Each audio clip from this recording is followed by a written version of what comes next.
star when we talk about shining on the defensive side? Will it be Dallas Turner? We will see tonight. Quite possibly. That's a lot of people think it might be Dallas Turner.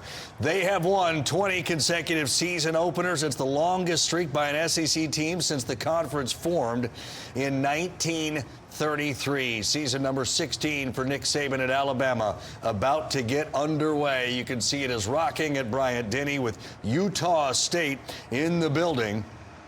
Aggies have not beaten a top 10 team in their program's history. Utah State, Alabama, our prime time guys on the call.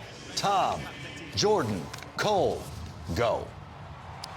Dari, thank you. Welcome to Bryant-Denny Stadium, where Nick Saban leads the Crimson Tide on the field. They are 15-0 in openers under the GOAT. Utah State already started its season last week with a sluggish win against UConn. The Aggies come in with a win under their belt. The walk from the locker room to the field for this Alabama team is significant because it represents what lies ahead of this team and this program. Each and every year under Nick Saban, national championships expected. But for just the second time in program history, they return a Heisman Trophy winner. They have the nation's best offensive player in the country in Bryce Young and the nation's best defensive player. And here comes the Tide.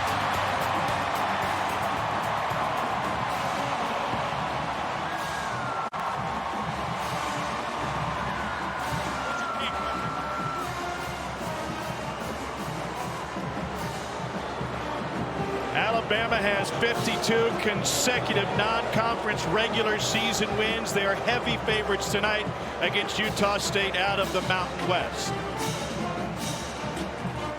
And this fan base looking for redemption for this program after failing to win a national title last year. The captains, Anderson Jr., Toto, and Young, and the GOAT is with Cole. Coach Saban, having your best player back on offense and defense, how did that assist you in preparing for this game today? You know, we've worked for this game for a long time, so now's the time to go fight the fight. Now's the time to be a competitor. Now's the time to create an identity for yourself as a player and as a team. So be interesting to see how we respond to that offense, defense, special teams. Bryce Young told us he wanted to improve his leadership in the offseason, said he specifically came to you for that. How did you help him improve that this offseason? Well, I think, you know, anybody who wants to be a good leader, first of all, got to set a good example. Got to care enough about other people to help them and serve them, and he's done a good job of that. Thank you, Coach. All right, thank you. It is the 96th time Nick Saban has taken the field at the helm of the #1 team in the country. No one has done it more often. Welcome to SEC Saturday Night, presented by T-Mobile. What a game we have for you tonight. Tom Hart, Jordan Rogers, you just heard from Cole Kublik, and you heard about Bryce Young Jr., and you've seen his play on the field, but behind the scenes, he may be more impressive. Yeah, it's pretty easy to quantify just how good he is, right? The accolades, the Heisman Trophy, 4,800 yards, 47 touchdowns. You can quantify that, but probably his secret weapon is his mind, how intelligent he is, which is harder to quantify. Well, Bill O'Brien did a good job of quantifying it. He said Bryce Young is the third most intelligent player he has ever coached. #1, Tom Brady. #2, Randy Moss. #3, a second-year quarterback in college and former Heisman Trophy winner Bryce Young. That's pretty impressive. And that is a long resume Bill O'Brien has as well. It's not just the offensive side with this Alabama team excels. It's also the defensive side of the ball, and they feature Will Anderson Jr. Cole, not much better in the country than him. And it's scary to think about, Tom. Could he get better? We've heard that all offseason. How can Will Anderson get better? We've seen the numbers. Can he win the Heisman Trophy? How could those numbers improve upon what they were a season ago? I talked to David Ballou, the strength coach. He said, now wait for this, Tom, a 40% increase in total upper body strength for Will Anderson. 40%. I honestly don't know how it's possible. He said that was the one thing he wanted to emphasize and focus on. Obviously, keeping offensive linemen off of him in the run game, being able to use the hand-to-hand combat in pass rush situations. I'm excited to see what 31 can do tonight. Well, he was motivated. He said his high school coach called him bird chest, and so, you know, he had to look a little bit better for the magazine spread, but man, he looks fantastic. Bryce Young ready to go. Alabama won the toss. They've elected to defer. Utah State will put its offense on the field to start. Will Reichard, the senior from Hoover, Alabama, will get us started. And Terrell Vaughn is back to receive for the Aggies of the Mountain West Conference.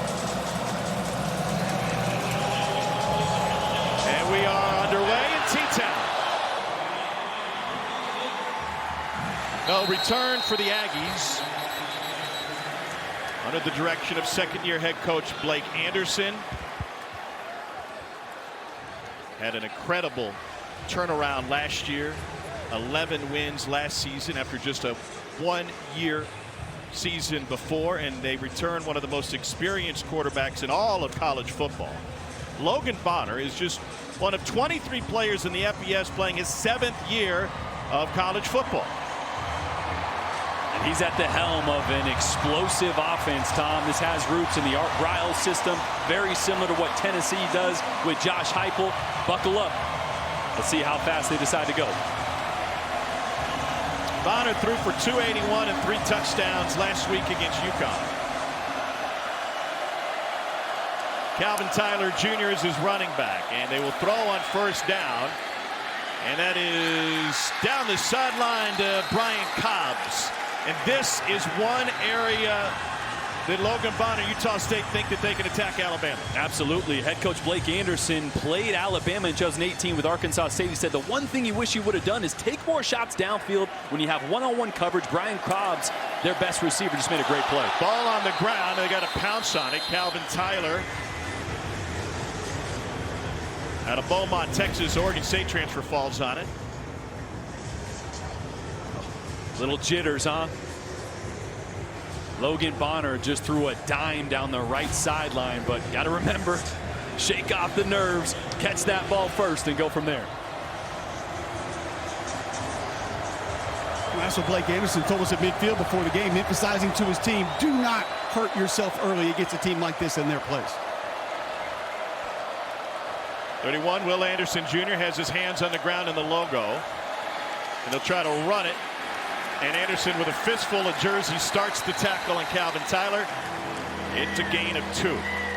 Will Anderson Jr., 6'4", 243. I think that's going to be a big separator for him when come draft time. How much he enjoys playing inside. He's willing to play inside. Tom, he told us in the meeting yesterday, I like lining up in a 3 technique. Put a guard in front of me. I think those dudes are slower. I got a better chance of beating them. He's on the edge now. He's got Dallas Turner on the opposite edge. And 15, Turner sure to get the benefit of the attention will go to Anderson. 3rd and 11, and they will try to run it up the middle and not have much luck. A 3-yard gain for Utah State.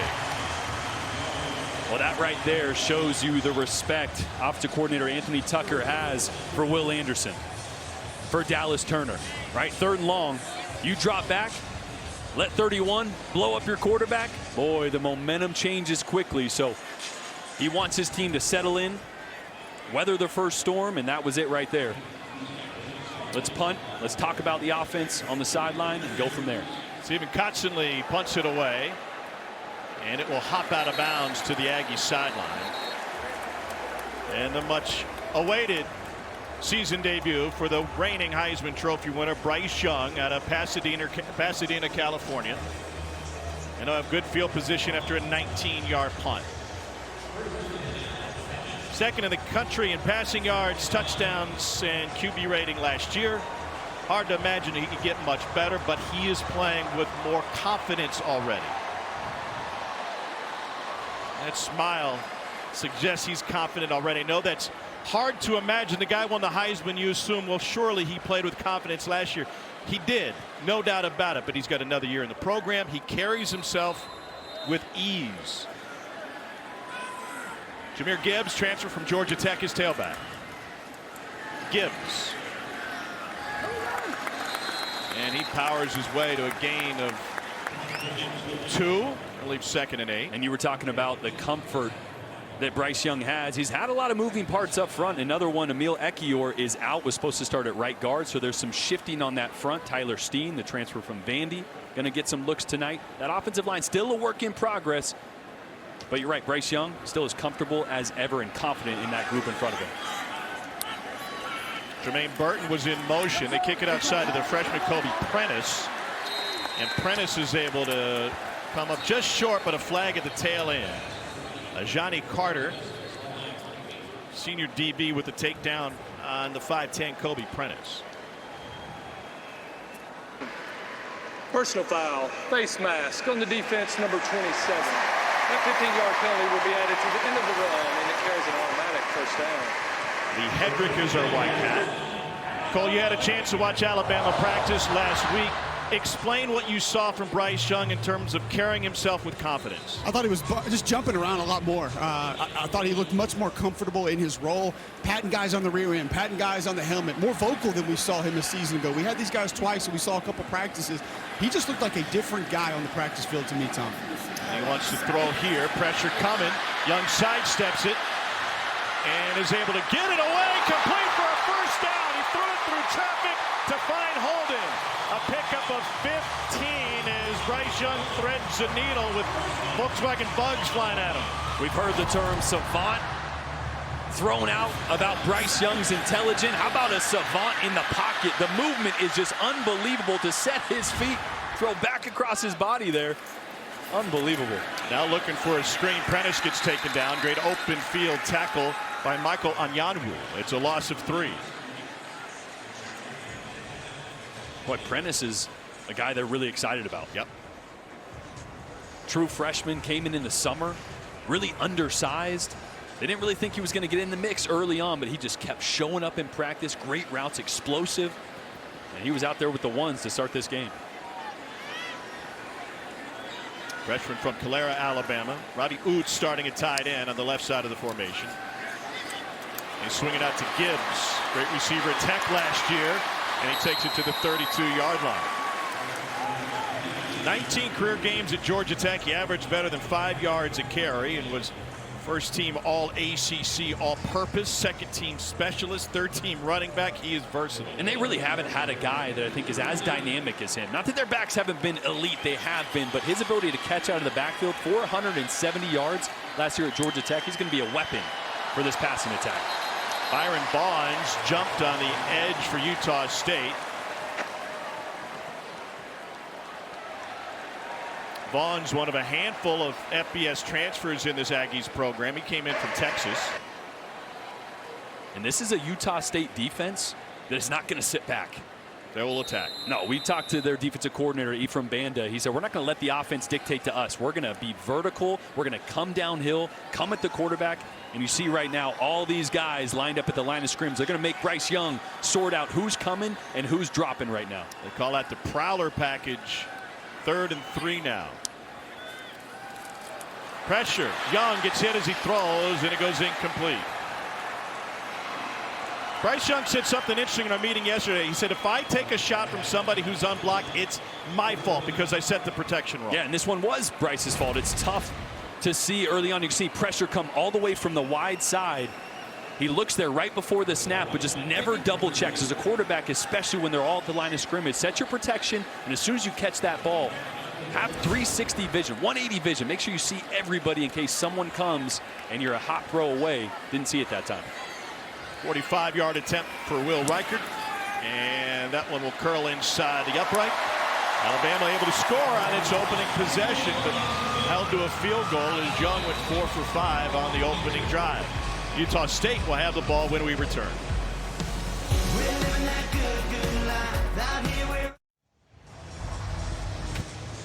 It's a home opener for the Alabama Crimson Tide. They're 96-8 at home under head coach Nick Saban, and the anticipation through the roof for this Alabama program. I suppose you could play that clip every year. They're always expected to win a national championship. Yeah, it's pretty standard. Just like every time you go to clean out your air ducts, you're like, well, I probably should have done that before. You can expect it because you never think about it. Meanwhile, Utah State changed their air filters before last season, and boy, the result was clean, wasn't it? I mean, we saw the same thing, that style of offense, right? The up-tempo attacking offense. They do it on defense too, but we saw Tennessee kind of turn their program around in one way or another as well this last year with that same style system. But man, it was great talking to Blake Anderson. I believe in his vision, but to turn around a team that quickly from one win to a Mountain West championship, 11 wins. They were in shambles. First Mountain West championship in school history, and ended up in LA at the Jimmy Kimmel Bowl. When are you going to have your own ball? Stirs with the tight end motions, and they'll check with the sideline.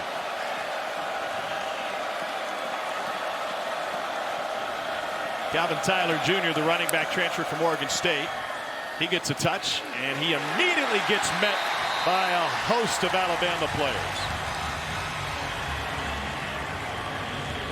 Well, it's a really good job by Justin Boygby right here in the middle, number 92, holding up his guy, shoving him off with the left hand and making the tackle. That's grown man stuff right there, Tom. It's like Cole at the buffet, just grown man stuff. Doing work. More Brussels, please. 2nd and 9.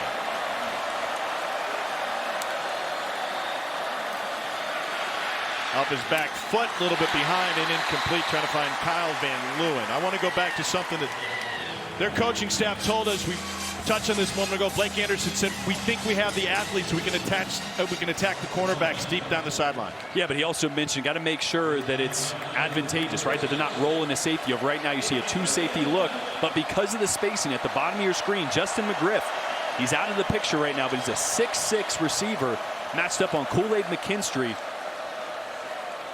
If I'm Logan Bonner, I like that matchup. I don't think the safety can get over the top.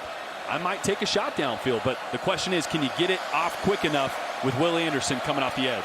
Utah State, one of the most successful in the country last year outside the numbers, and he heaves that one incomplete through it 20 yards past his receiver. Brian Cobb's the closest one, and take a look at Will Anderson getting into the backfield.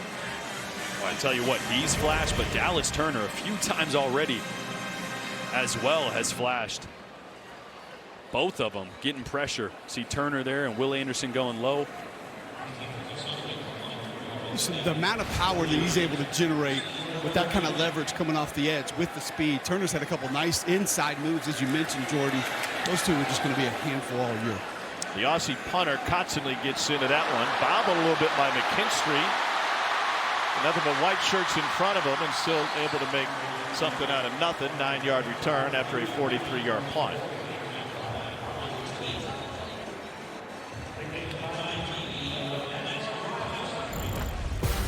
Well, the last 4 quarterbacks at Alabama in their 15 starts have been sensational. Bryce Young has met those expectations. He is keeping pace with some greats. Yeah, those guys both starting for NFL teams, and Bryce will be doing that very shortly as well. 47-7. It's his first year, Tom. First year coordinator. I mean, it's not supposed to go like that. Even at Alabama, it's not supposed to. No gain as Gibbs gets hit in the backfield. Bryce Young came in for our meetings yesterday dribbling a basketball. I said, how often do you take the basketball around? He said, well, I keep it in my locker, and I kind of have it with me all the time. When he left our meeting, he had about a 30-yard walk to the door, and he was handling the ball behind his back and between his legs without looking down, up the whole time. He looked like Steph Curry. And there's a reason for that. That's a guy that he looks up to. He loves watching him play. Has time, and on the run, delivers a strike. He looked like Steph Curry navigating the pocket in that one play. Last drive, was it? Yep. In and out, dribbling down the lane, finding somebody. Had a chance after the Heisman ceremony last year with the Warriors in town to take on the Knicks. Went by a local steakhouse, spent some time with them. Went and watched the game at the Garden. 4-man rush, and wide open is Prentice. He finds some open space and takes it for a gain of 16. And Cole, he told you that was one of the big moments of his offseason, even though it was right after his season, before his season was even over. No, absolutely. I said, you did a lot of cool things this offseason at SEC Media Days. He told me, by far, coolest thing I did was be able to meet Steph Curry, be able to chop it up with him a little bit.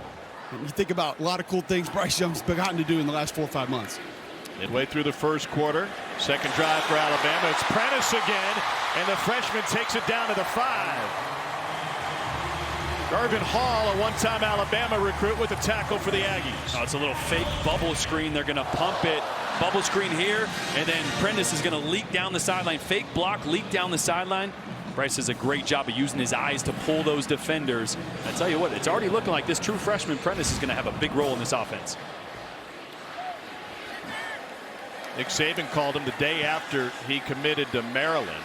He impressed the Alabama coaches with his 40 time at their camp, but didn't leave town with an offer. First and goal. Young fires. Too high. Aiming for Jermaine Burton. Another new receiver. He transferred in from Georgia. And, well, Alabama has had some success with transfer wide receiver. And he's the next one, right? I mean, you saw what Jamison Williams was able to do. The third guy at Ohio State, kind of an afterthought. Jermaine Burton was grossly underutilized at Georgia. 26 receptions in 14 games last year. He's going to blow up this year. He can do everything. Chase McClellan now in at running back. His first touch. Just a yard for the junior from Aledo, Texas. Johnny Carter the stop. You know, this red zone area, it's an area right now they miss Cam Latu. Yep. Right, tight end, getting 11 personnel, 1 tight end, 3 receivers, 1 back, and he is so savvy at working in space, finding that open space, kind of a safety blanket down here for Bryce Young. He'll be back shortly, but right now they'd love to have him. He practiced this week. Saban told us yesterday he was on a pitch count, only about 20 reps. So Oots in there, tight end now. Less of a receiving threat. Young dances, fires, end zone, caught, touchdown Alabama. Jermaine Burton.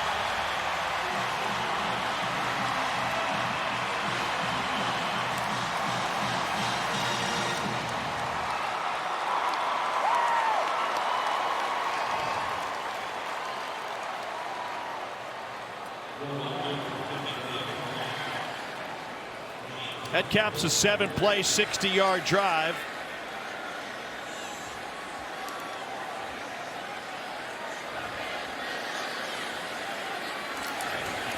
And Riker punches it through. These two guys grew up near each other in Southern California, know each other well, finally on the same team. And we talked about the Steph Curry comp, the connection there with Bryce Young. Look how cool, calm, and smooth he is navigating the pocket here. Slight movement, always in balance, always comfortable, and delivered a strong. SEC Saturday Night is presented by T-Mobile, bringing 5G to hometowns across the SEC. Charles Woodson, the only defensive player to win the Heisman. It was in '97.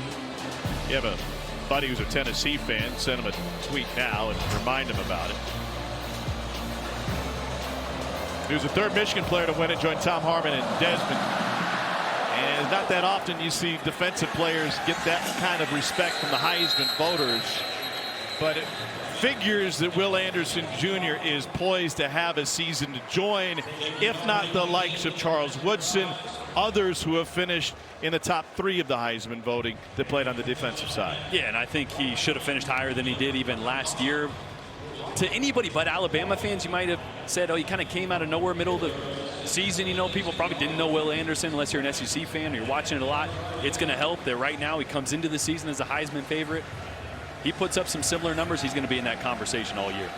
The key with those players is team success. Yes. Right? And in fact, Woodson and Michigan finished the season undefeated, won the national championship. Hutchinson, Te'o had teams that were in the discussion for a national title at the end of the year. Play clock winding down. Logan Bonner with the wide receiver out of bounds. Cole, were you surprised when we were talking with Blake Anderson when he said, I feel like our wide receivers can win some matchups in the perimeter? No, absolutely not. I mean, listen, when you play Alabama, you're going to get man coverage. You have receivers that can go attack the football and then have maybe a size advantage, really any advantage. Just give me something. Brian Cobb's, he's a hell of a route runner, so he gives you advantages there. Obviously, 10 gives you a size advantage. So if you're going to get those one-on-ones and you have guys that can attack the football, you take advantage of that. I wasn't surprised to hear it at all. Calvin Tyler Jr. with the run up the middle. Cobbs, transfer in from Maryland. Xavier Williams will be on the field, though we haven't seen him yet. He's an Alabama transfer. you know, another part of that too, Tom, is this team's pretty new at corner this year. So that would be the area you'd want to try to go after. See if they decide to bring pressure here. Got a safety capping. There it comes on 3rd and 6. That is caught by McGriff, and he is stopped short of the line to gain. Dallas Turner shows his versatility by dropping back for the tackle. Freshman All-America season last year for the Fort Lauderdale product out of St. Thomas Aquinas. They're going to go for it on 4th and short.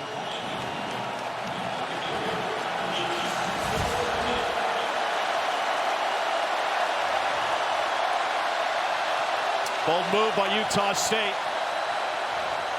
They're 0-1 on 4th down last week. 5-man rush to the edge, incomplete. And Alabama's going to have sensational field position.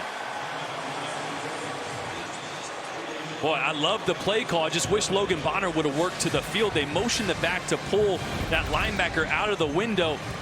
He's that way. Hit this slant right here. Look at all this green grass you got. I think he had an opportunity with an inside release right there. Just looking for his one-on-one matchup, as we've mentioned a couple times already tonight. But the way they use spacing, find that green grass and attack it as frequently as you can. Obviously, I'm not down there staring at Will Anderson and Dallas Turner, so that's a whole other problem that you're trying to sort out in your head. But that's one. He'll go to the sideline. He'll talk to Anthony Tucker, his offensive coordinator. Say, hey, next time when we come back to this, I like this matchup. Let's attack it. Bama saw this offense, or at least a version of it, last year when they played Tennessee. Josh Heupel was at UCF, and their offensive coordinator now at Utah State, Anthony Tucker, had been with Heupel at UCF. This is shot territory here. Change of possession inside the 40. The play action. Rice goes deep. It is incomplete. Flag down on the coverage of Jermaine Burton from Michael Onyanwu. Yeah, sometimes it's easy, just laughing about it. I knew the play was there. Pass interference on the defense, number 22. That penalty will be enforced 15 yards from the previous spot, and it carries an automatic first down. Getting a condensed formation, little play action. And Jermaine Burton is going to be on a deep corner route there and just slightly underthrown, right? Here's the thing. They have a million reps together already, but not game reps. Yeah. And that's a little different. So the chemistry is going to involve. It's not going to take very long, but that's one of those throws that they won't miss that next time. That was their first play with 12 personnel with 2 tight ends in the game. Here's Gibbs to the outside, and he's knocked out of bounds. We were at practice last week and going good versus good. They continually gave it to Gibbs to get to the outside, and even if you think he's bottled up, he's got speed and strength to gain yardage. He's got another gear. I mean, the burst, when you watch him on film and then you see him in person, it just, you're watching film, you're like, man, that guy's fast. He can move. You see him in person, you're like, oh my gosh. When he decides to click it into another gear, there's not many guys that can keep up with him. But the last couple of seasons at Georgia Tech, Gibbs changes direction, and then he gets stood up. No gain. Not a new wrinkle, but a little bit of a new look for this Alabama offense this year. These last 2 runs, gap scheme runs. So a couple offensive linemen going to block back, a couple going to pull. Counter on that play. You saw a truck or a horn play the previous time. That's one that I know Eric Wolford and Coach Bill O'Brien want to get going because they know how Gibbs can get to the perimeter. Wolford, the first-year offensive line coach, came in from Kentucky, did a great job with the big blue wall in Lexington. It's Jermaine Burton in the slot right here. He's going to be working in man coverage. Bryce Young sees it, just said something in that direction. 2nd and goal. Quick hitter to the slant and to the end zone. Touchdown, Trayshawn Holden for 9 yards out.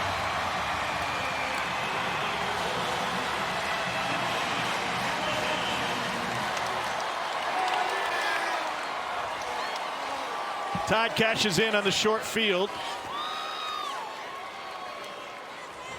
He went from the finger roll to Nick Saban, and he quickly settled down. Oh, yes, Coach. What did you see? He's probably talking about the underthrow.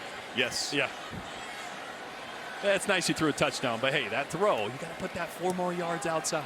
He did tell us yesterday, he said, you know, Coach Saban talks about his high school quarterback days a lot more than you would expect. Takes pride in what he did. And Bryce Young off to a great start here tonight for Alabama. Yeah, and that's an audible. Line of scrimmage, saw what he wanted out there, got Trayshawn Holden involved, the guy that was here. Completely different role this year. Everybody getting points so far for Alabama.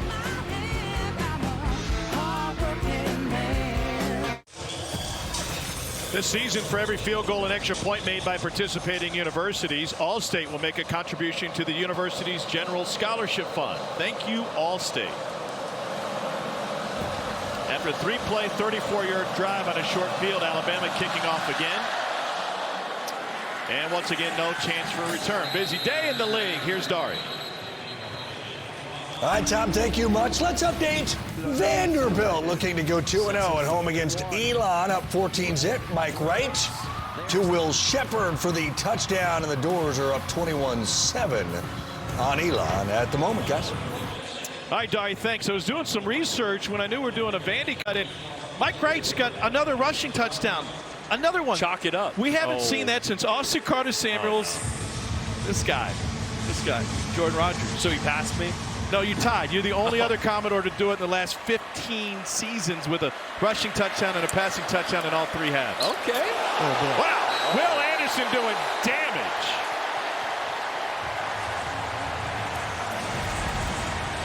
Cole, what'd you see? See, you can't wait to read a mesh point with a guy that can attack the football that fast. You just can't do it. Will Anderson wants to attack. He is in attack mode on almost every play. You can read him, but it better be a fast read. They almost take that pre-snap read and go ahead and make your decision. The entire building went John Madden. They just showed the replay on the big screen, and everybody said boom in unison. Bonner hits it to the outside, and Cobbs fights for 9. And that's a nice push on the right side of that offensive line from 41, Chris Braswell. He's the other guy. We talked about Dallas Turner. We talked about Will Anderson. You could make a case that 3 of the probably top 10, maybe top 5 if you really wanted to stretch, outside linebackers in college football are wearing an Alabama uniform on this field tonight. Wow. Eli Ricks is rotated in a corner. He's at the top of the screen. LSU transfer. They'll empty the backfield. That's dangerous. They let it go, incomplete, going towards Ricks and trying to find Cobbs.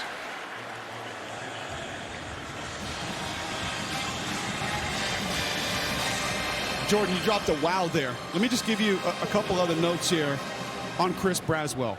700-pound squatter, 405-pound power clean. Pound for pound, one of the strongest football players on this team. And a quick math, that's David 1,100 Blue, pounds? How about this? David Blue, the strength coach, told me he is in the top 1% as far as lower body power of any player he's ever been around.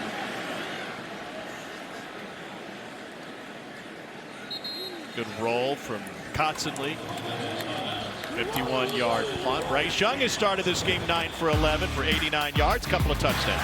I mean, the full arsenal has been on display. The pocket movement, the mobility, the accuracy. I mean, look at just those subtle movements in the pocket. It's very Tom Brady-esque. I know you don't just throw those out, but Bill O'Brien did talk about Tom Brady and Bryce Young in the same breath, and the intelligence, and he has been laser accurate. The Heisman Trophy winner has not missed a beat.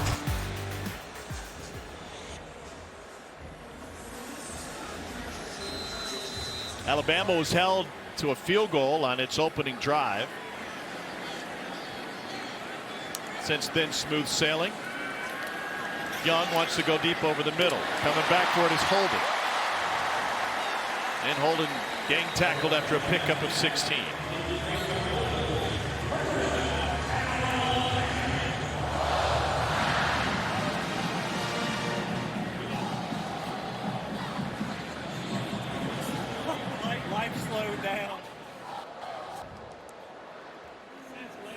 Quick hitter to Prentice. And he made the first man miss before taking it to midfield. Bryce Young not bothered by being off platform. No, it's the little things he does. Look how quickly that ball comes out. His feet really don't move. right? He gets 1 foot out of the way of the running back, but doesn't step towards his target, doesn't square up to his target, flips it out there. That gives Prentice the time to hit the crease before a defender gets there. On a debut for the freshman, already 60 yards on 5 catches, and now Gibbs. He powers his way to 9.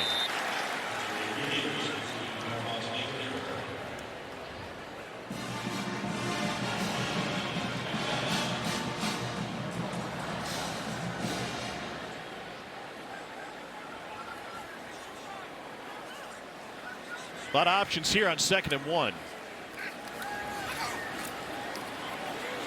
Going to the tight end, Robbie Oots, sophomore from Rock Hill, South Carolina.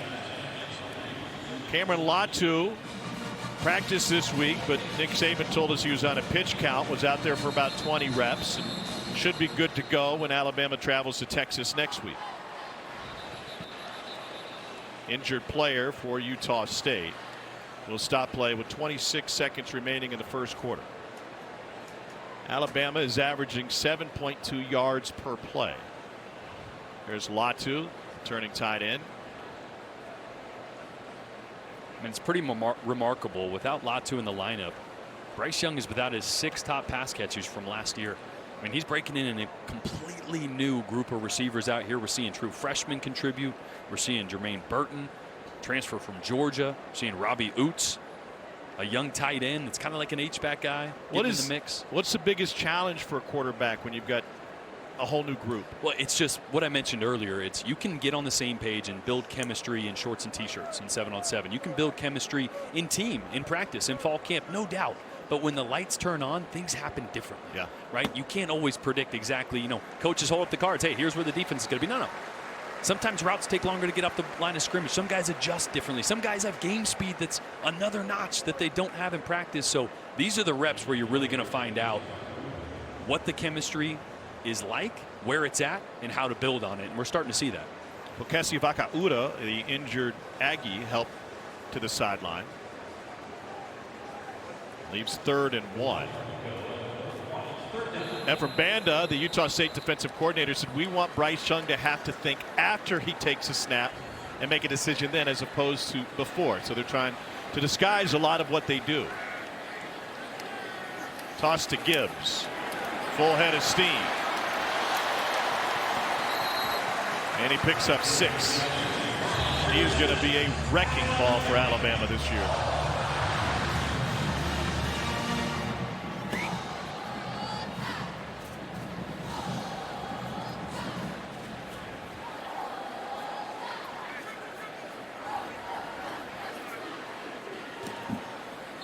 No issues for Alabama in the first quarter. Bryce Young, 11 of 14 for 121 yards and a couple of touchdowns. The only thing that slowed him down was talking with Coach Saban after his finger roll over on the sideline. Good start for Alabama. Their freshman receiver Kobe Prentice is on a roll. Bryce Young has thrown a pair of touchdowns, and Bryce Young leaping with joy through 1 quarter of play. You're watching SEC Saturday Night, presented by T-Mobile. The crowd on hand at Bryant-Denny Stadium in Alabama leads Utah State 17-0. That's Holden in motion. They'll hand it off to Jace McClellan, and he runs towards the rainbow and good for a first down.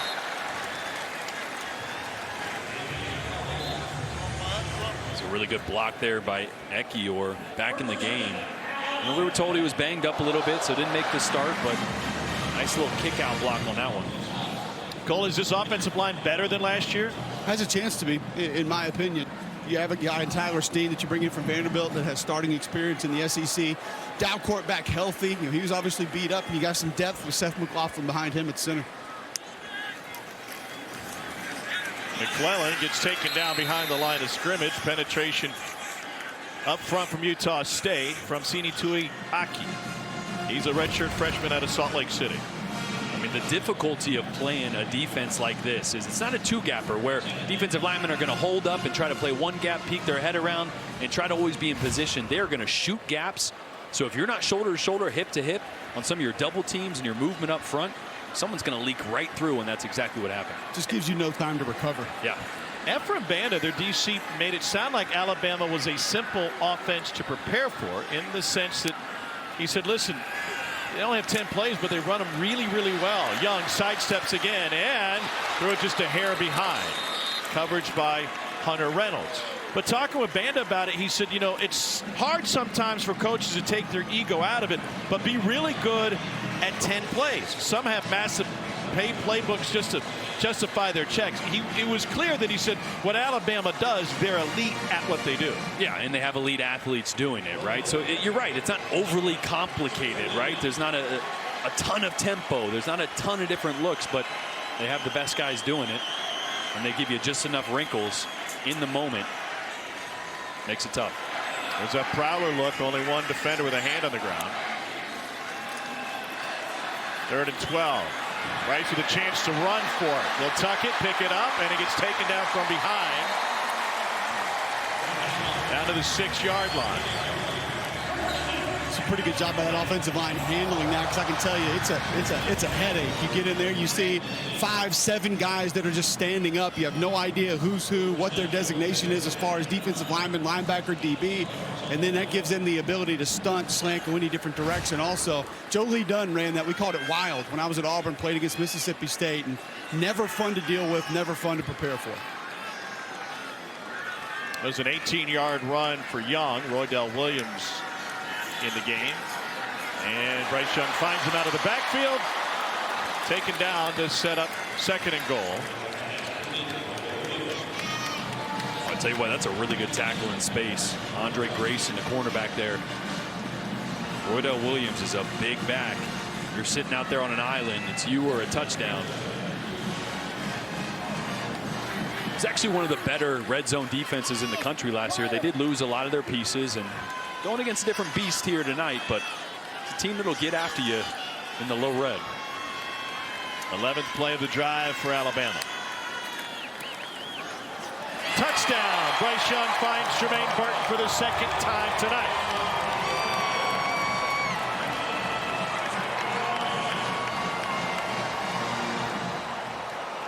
All right, it's an RPO. This is a run play that is called, and Bryce Young is going to get his eyes on this overhang defender right here in number 2.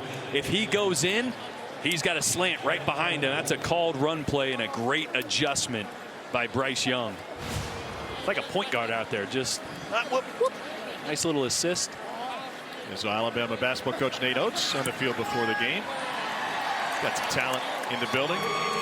Now Bryce Young and Jermaine Burton hook up again. Jermaine is from Atlanta originally, but spent his high school days in Southern California. Bryce told us yesterday, he said, we're at every 7-on-7 camp, but we never played together. I played with everybody else. Now finally playing with Burton, and it has worked out well for Bama.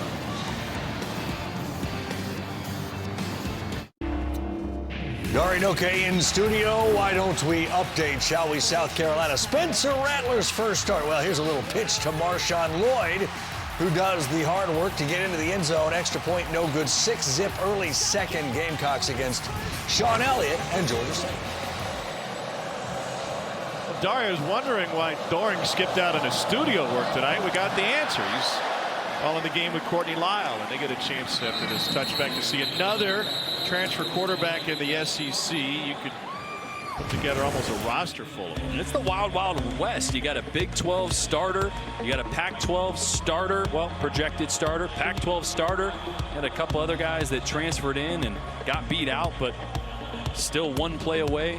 This is the new era of college football. We're going to see this a lot, but pretty impressive to see guys coming all the way across the country, a few short months, stepping in and taking over SEC programs. We saw quarterbacks transfer before the transfer portal blew up, but it was usually a guy who didn't win the job. Right. That's somebody who wasn't very good. Yes, that's somebody who was looking to better his standing.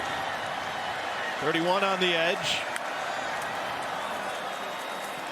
And they run towards him, and guess what? He picked up the tackle, swallowed up Calvin Tyler Jr. Boy, when you watch Will Anderson, he's so good with his hands. Right on the right side of your screen, watch him push 74 completely off of him. With those long arms, he's able to get off him and get right to the running back. Aggies going tempo here. We talked to him about it yesterday. He talked about having heavy hands. That one delivered on time, but then dropped by Terrell Vaughn. I always thought as heavy hands is a boxing term, right? You deliver a punch and you get heavier hands than the other guy. He uses it talking about his strength. Yeah, it's one of those guys that when he hits you, puts your hands on you, yeah, you just, like, you can't do anything. And or you jump back 2 feet. And now 3rd and 9. And those heavy hands come at the end of very long arms. 4 wide for Utah State. Logan Bonner just 3 of 9 through the air so far this evening.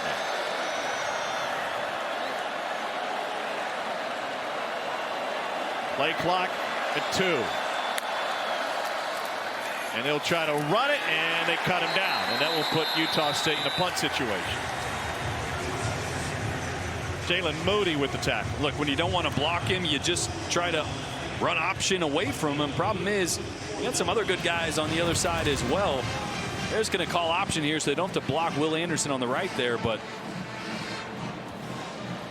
Boygby, I think, came in there, broke that up, caused the running back to get vertical. Defensive line playing well. Obviously, it's a different opponent they're going to see in the SEC up front, but impressed so far. Short punt from Cottonley last time. And McKinstry backing up. That wasn't easy. Makes a fair catch after a 53-yarder. Cole, we're talking about Will Anderson Jr.'s hands being able to deliver a punch, but it's also that reach which makes him effective. I don't know. I think it still can be punched, though, by the way. I mean, if you're rushing a passer, if you're taking on an offensive lineman in the run game, it can be punched.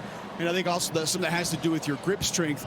But the length in which he's able to utilize his heavy hands is what gets you. The photograph that you see is Will Anderson extending his arms into me, who played offensive line. He's actually touching me right there. And you see how far away my hands are from being able to touch him, which means if I'm trying to block him, I better win with my hands quickly. I better win with my punch quickly out of my stance, or Will Anderson's going to be able to control where I go as opposed to me being able to control where he goes. Bryce Young with play action again. Pressured. Scrambles away from it. He's had a couple of big runs tonight. Now he's got the sideline. Here goes Bryce Young into open field. Little stutter step back inside. And he makes his moves all the way down to the 15. It's a 63-yard scramble for Bryce Young. And he tight-roped it down the sideline at the beginning. Boy, he's not a burner, but he is a really good athlete, and you give him some green grass, he's going to make you pay, and just flirting the line there. Staying in bounds.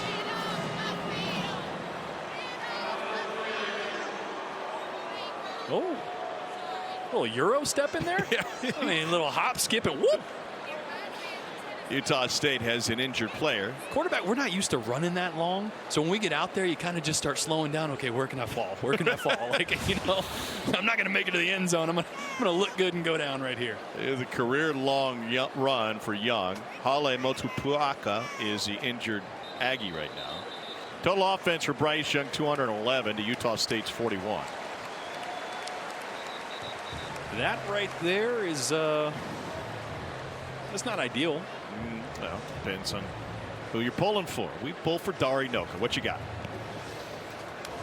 Well, you know what I got? All this hype on Anthony Richardson, right? That train is steaming down the track. Why? Because of his athleticism. 45 yards against that Utah defense. Finds his way to the end zone. Billy Napier's Gators lead the Utes by 1. 10 seconds left in the half. Well, like we've told you, the SEC is home to great running quarterbacks. Anthony Richardson and this guy Bryce Young. Young steps up, holds the pocket, and just a hair late to try and get it to Ja'Cory Brooks. Coverage by Anyanwu. I was talking about chemistry earlier, right? Ja'Cory Brooks here actually stutter steps at the top of this route, and that's kind of why the ball was a little bit off. See, as he turns the corner here, a little stutter right there. Not sure if he's thinking he's settling. Bryce Young obviously thought he was going to keep going. Without that stutter, probably a touchdown again. First game, shaking off some of the rust, getting the chemistry, getting the timing down. Swing out to Prentice. It falls to the ground. He scoops it up, but I'd say it was a forward pass. So you talked about Alabama having wrinkles. Did you hear the screams from the Utah State sideline? Sweep, sweep. And Instead, they throw it to the receiver with Gibbs going the opposite way. That's the worst feeling ever. You do film study, like, okay, out of this formation, this motion, here's what they're doing. It's 90% of the time. Well, yeah, the coaches over there, they know that too, and they're going to say, okay, instead of doing that, let's do this. And I remember as a quarterback looking at a defense, okay, they're going to roll here. This is what I've seen on film. They don't do it. It just completely throws you off. Jermaine Burton, the outside receiver on the top of the formation. He's got 2 receiving touchdowns already. Bring that running back in to see if it's man or zone. They gave you zone on that side. Looks like he's going to have man up top, though. Nick Saban not happy. He's a timeout, and he's exasperated on the sideline. His team is only up 24.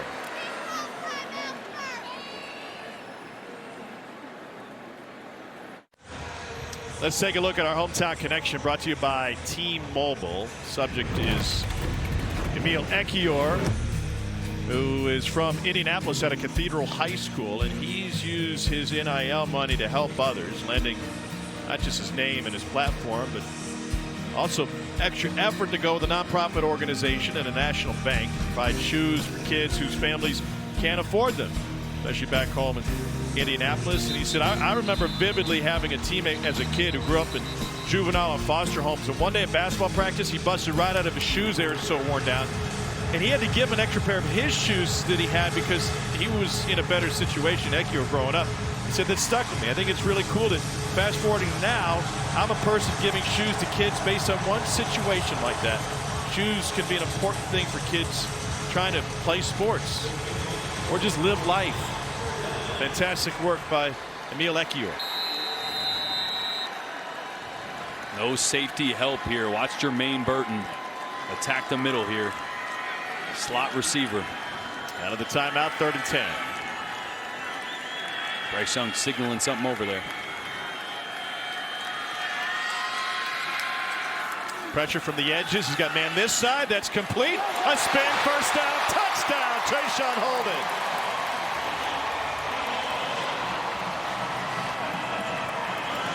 $14 yards to Trayshawn Holden. And Bryce Young has thrown for 4 touchdowns here in this first half.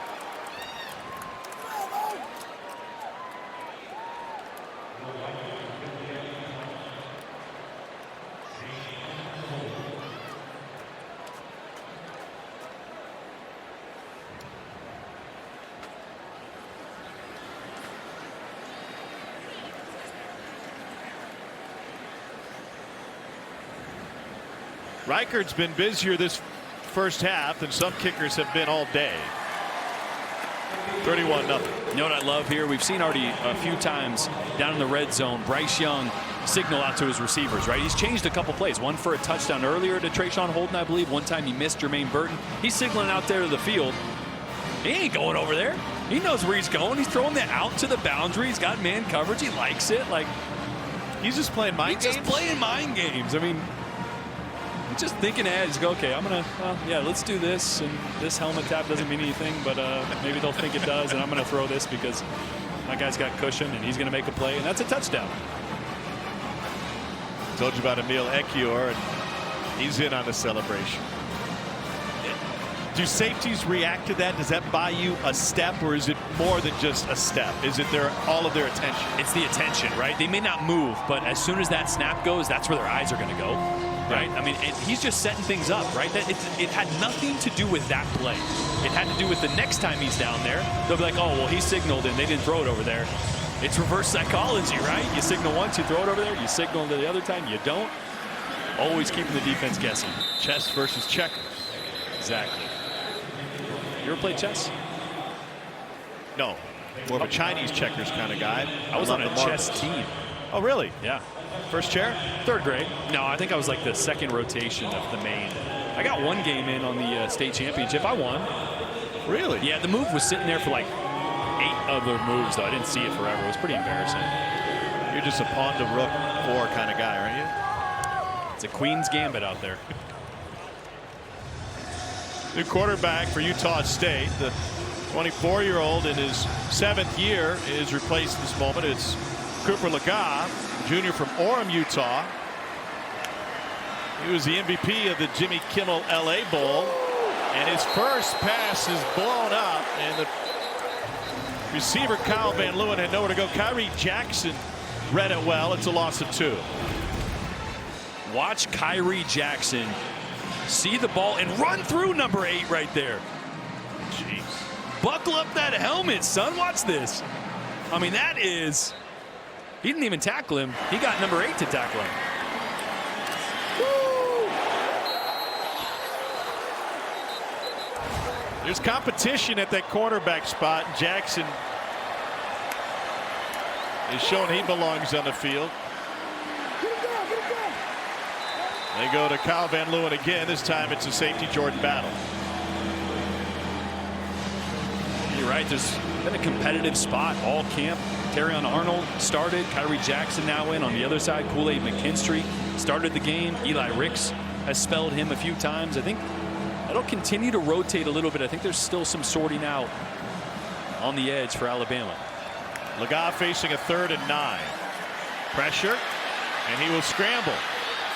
Laga got hit just short, and we'll see where the spot comes. It looks like the head linesman has it as a first down.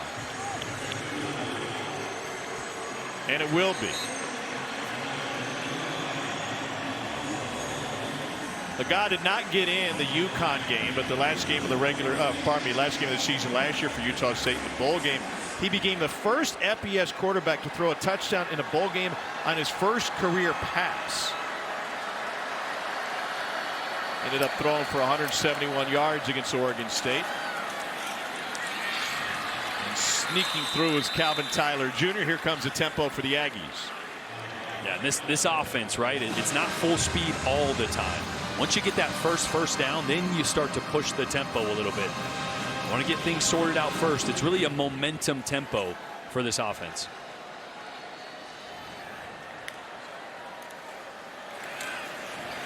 Try to run it again. And that's going to leave 3rd and about 3. Brian Branch the stop.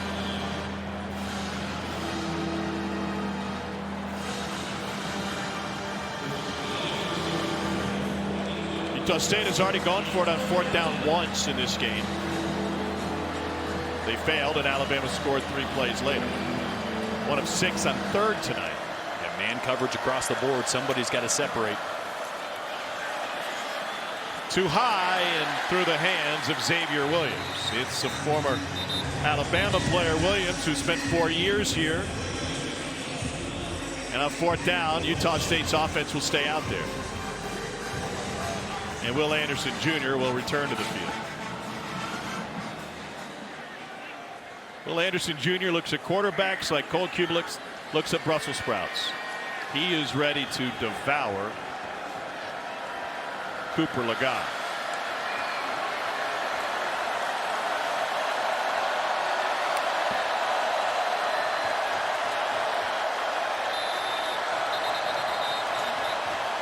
Utah State uses a timeout, facing a 4th and 3. Blake Anderson trying to get his team going. They haven't scored yet. Let's take a look at Fansville, brought to you by Dr. Pepper. Alabama opener, Dr. Pepper, the drink of the time. Roll Tide.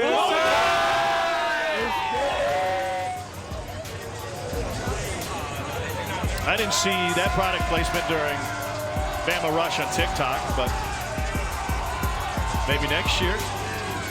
Oh, he is slobberingly happy to be here today. You're on TikTok? 4th and 3, Utah State will punt it away.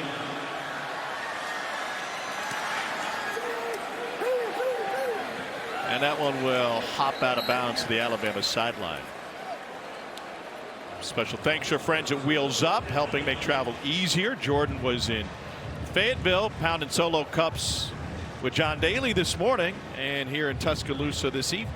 I got some loudmouth pants from Daly. Got a couple tips on my swing. Did you swing the club? I did, yeah. Hit a driver in front of John Daly? Yeah. Well, it was an exploding ball, but I did. He said, "Don't swing out your, you know what, next time." Oh, you were swinging out your. I went for it.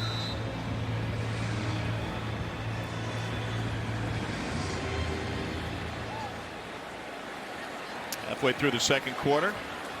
Alabama scored every time it's been in the red zone. Roydell Williams is in the backfield now.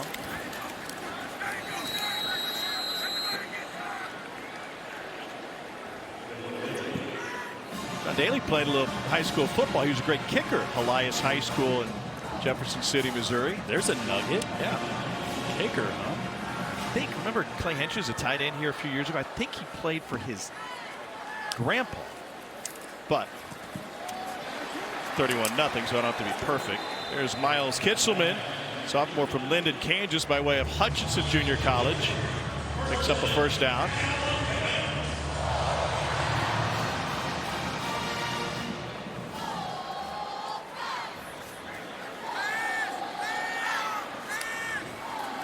Fake to Prentice, and they'll run it with Roydell Williams, and he's got a gash.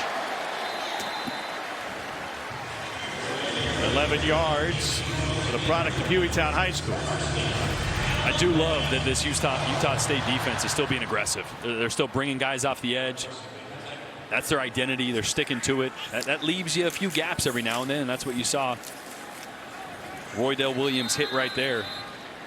Cole, when we talked with Ephraim Banda, the defensive coordinator for Utah State last night, where did you think the game plan may leave them exposed?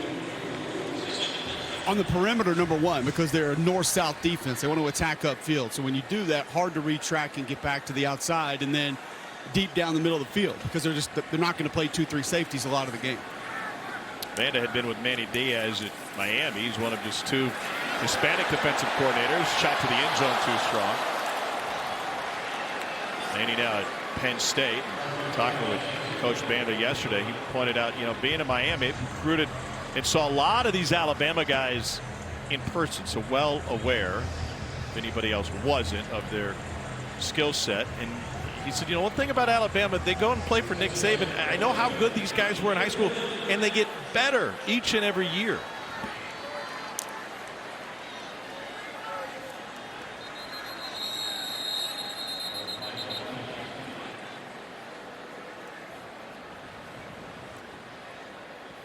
Alabama 4 for 5 on third downs this evening.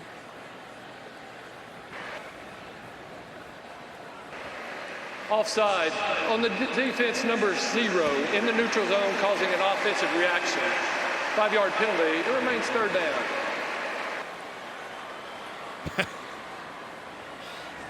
Come on the road. You take on number 1. Utah State in its history's only beaten an SEC team one time. That was at Kentucky in 1970. They're 1-17 against SEC teams, and that makes it 3rd and 2.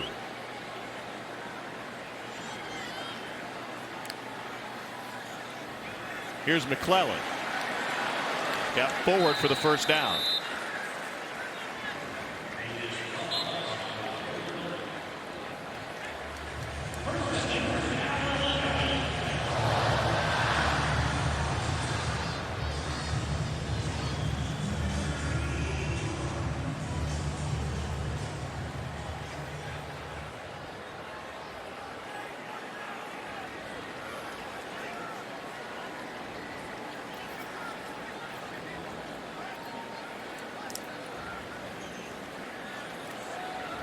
Young sneaks it out of the backfield with a flag on the play. Williams is able to pick up 5.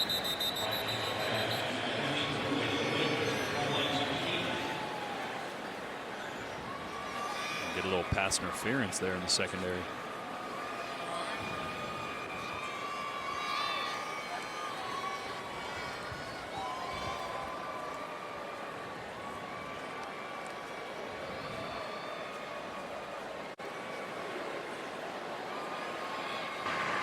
Holding on the defense, number 6. 10-yard penalty from the previous spot, and it carries an automatic first down. Let's go to the studio. Here's Dari.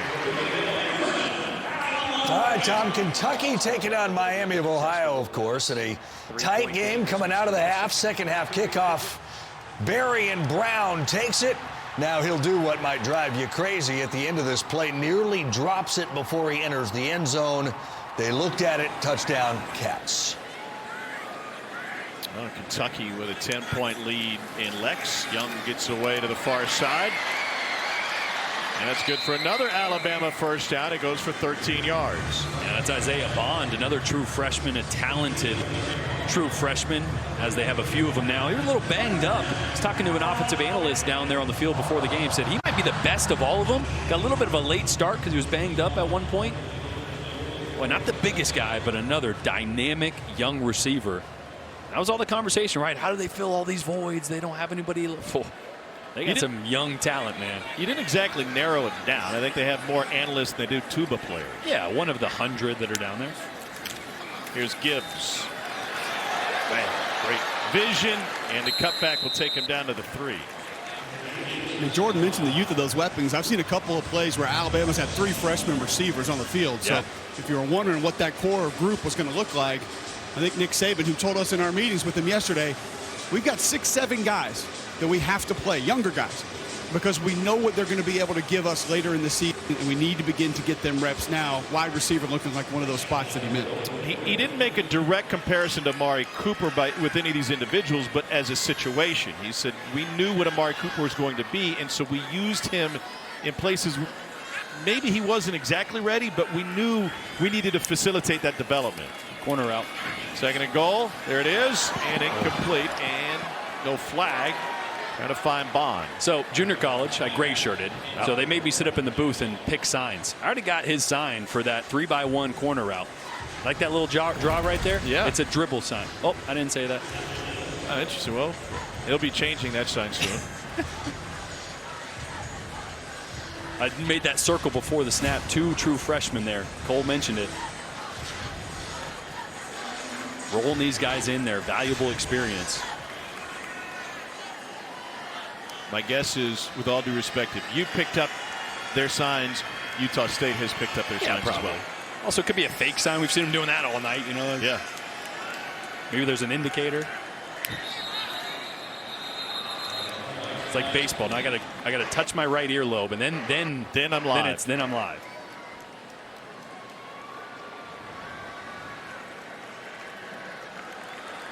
Delay a game. And that'll back Alabama up.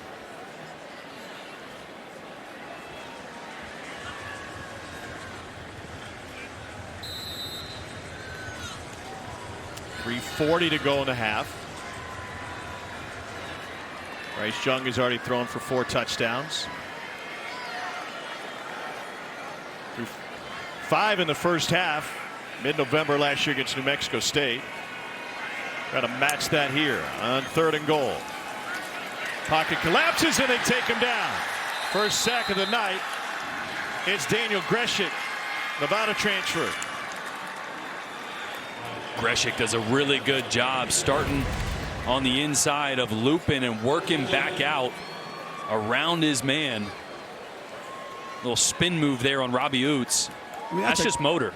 That's a good pass rusher, though, on a tight end one-on-one. I mean, it's just, I always will say, don't understand how you can ask a tight end out on the edge against a decent pass rusher to survive more than 2-3 seconds. 33-yard attempt for Will Reichard. And that one is true. Bama 34, Utah State nothing.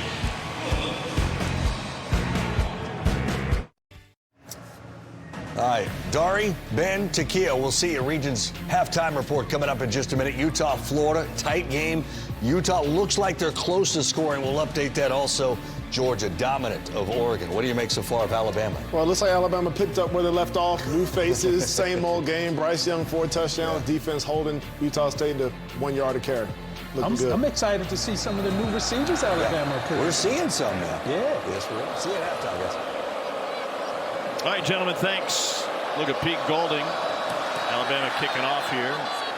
Pete Golding, the defensive coordinator, and Cole, if he needs some help, he's got a lot of guys in that building he can lean on. There's no doubt about it. 58 yards for Utah State tonight. I'll be surprised if they give up much more of that in the game this year based on the defensive coordinator prowess that they have. Saban served as a DC. You see the schools of Pete Golding, Charles Kelly, Travaris Robinson have served as defensive coordinators. Well, Sal Sunseri's on the staff. He's been a DC a couple places. Dave Huxtable's been around town.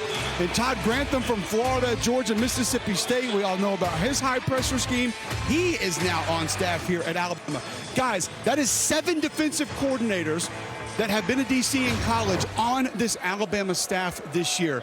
The brain trust of defensive scheme within the halls of the Alabama football facility is obscene for this team. Colt, their backgrounds are, how would you describe them? Similar or very, very different? I think very different. I mean, there are some that are from that Saban tree, obviously Sal Sunseri. Now, if you go back and look at it, Todd Grantham is from the Saban tree somewhat, but he kind of branched off a little bit, did his own thing, and became a little bit more high pressure. So I don't think Coach Saban wants to bring in a guy who has a completely different philosophy, because he wants him to understand what they're attempting to do, what they're attempting to get in, how they fit the run. But I think he loves new and innovative ideas that he can add to a scheme that's similar to his. On 2nd and 10, they try to run it, and Calvin Tyler swallowed up. It'll be a loss of 2. Deontay Lawson on the stop for Bama.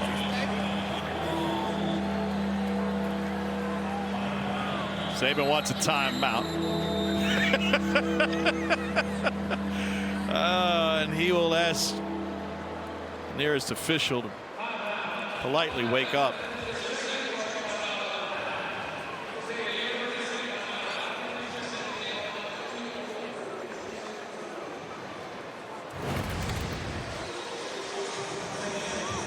Nick Saban wasn't having his way initially. Kind of similar to what it is at home with Miss Terry. And this summer he walked through all of his various roles at home, and he said, you know what, I'm pretty good at that too.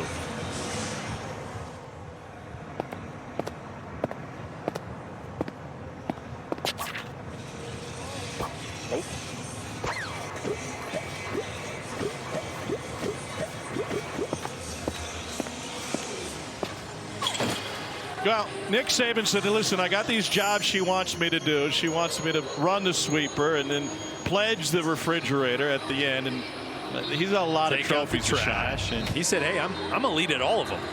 That's right. Y'all think I'm good at this. I'm pretty good at that, too. I would imagine. What would Miss Terry's scouting report be? Well, honey, there was 2 streaks on the fridge. So I'm going to need you to go back to the film room. I've heard Saban impersonations. I've never heard a Miss Terry impersonation. I don't even know what impersonation that was. I only met Miss Terry once, and she was an angel. So 3rd and 12, and that'll make it 3rd and 17. False start on the offense, number 56. That's a 5-yard penalty, and it remains 3rd down.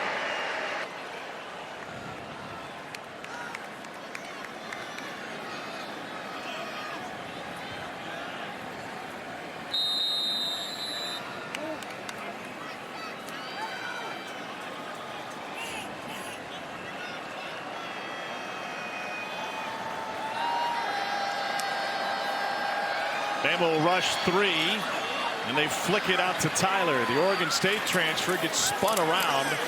Henry To'oTo'o is able to yank him down, and it turns into just a 2-yard gain. Henry To'oTo'o back for another year of college football. The one-time Tennessee star in his 2nd year with this program. Yeah, and when you watch Henry To'oTo'o, he's not the biggest, not the fastest. He diagnoses things so quickly. I mean, he was all over that, scraped the blocker off him, made the tackle. When he sees something, the time between evaluating it and going full speed is pretty elite. That's what makes him special. 2nd team All-SEC. Played a lot of games in this league already. Kool-Aid McKinstry serving as the punt returner here for Bama, Utah State. Then any big rush to get their team out there. What's that in your hand? Just I can change the channel. You know, you're pretty boring, so I'll be like, hey, let's change it to Utah, Florida. We're fighting as much as we can to keep people interested. I get to watch some replays over here. I tell you what, I've been really, really impressed. The big question mark coming in was Alabama receivers, right? Who was going to be out there? We knew some of the names, some of the young youth out there. I'm really impressed. Some of the true freshmen, already impressed with Jermaine Burton. I think Trayshawn Holden is going to have a much bigger role. So it's been fun to watch so far. 1:15 left here in the first half. Here's McKinstry. Backwards before it could go forward. Well, speaking of those freshmen, or probably this wide receiver core, Burton and Holden, pretty good night. Yeah, we knew the talent that Jermaine Burton had, right? He's an unbelievable route runner. You see him working at the top of the route there, creating separation, savvy in everything he does. And Trayshawn Holden was a little bit of a question mark. They just hadn't asked him to be a go-to guy, but he has won in one-on-one coverage tonight when they've asked him to. And Bryce Young has just been laser accurate with nearly every throw. Missed a few to Burton, and I think that chemistry will come along, but him and Trayshawn Holden already have the chemistry, and Burton, man, he's going to be special. Absolutely special.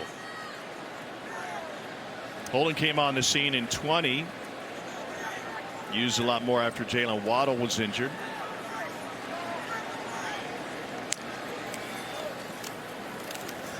Patson throws to the outside, and that is incomplete. Trying to get it to Ja'Cory Brooks in the sideline. And I think there's a big difference, right? I mean, Holden has a lot of experience, but what I mean by the role he's asked to do, this is a pro-style system in a lot of ways as far as the concepts that Bryce Young will work through. And when you're the third or fourth read on a concept, there's a little less pressure in how you're creating separation and getting open. Trayshawn Holden's going to be a guy that's going to be the first or second read in a lot of these progressions. He's going to be asked to win against elite corners consistently. So he's going to have a much bigger role. I think he's primed to step into it. Going on 2nd and 10. Oh. Great catch, but then Trayshawn Holden got folded in half, held on to it, gain of 17. Wow. Unbelievable catch right here. Bryce Young's going to watch film and say, hey, my bad, I gotta settle you down there, but great job at the point of the catch of securing that to his stomach before the contact. With pressure coming, Bryce Young throws it wide, and there's a flag after he went down. Patrick Joyner Jr., transfer from Miami.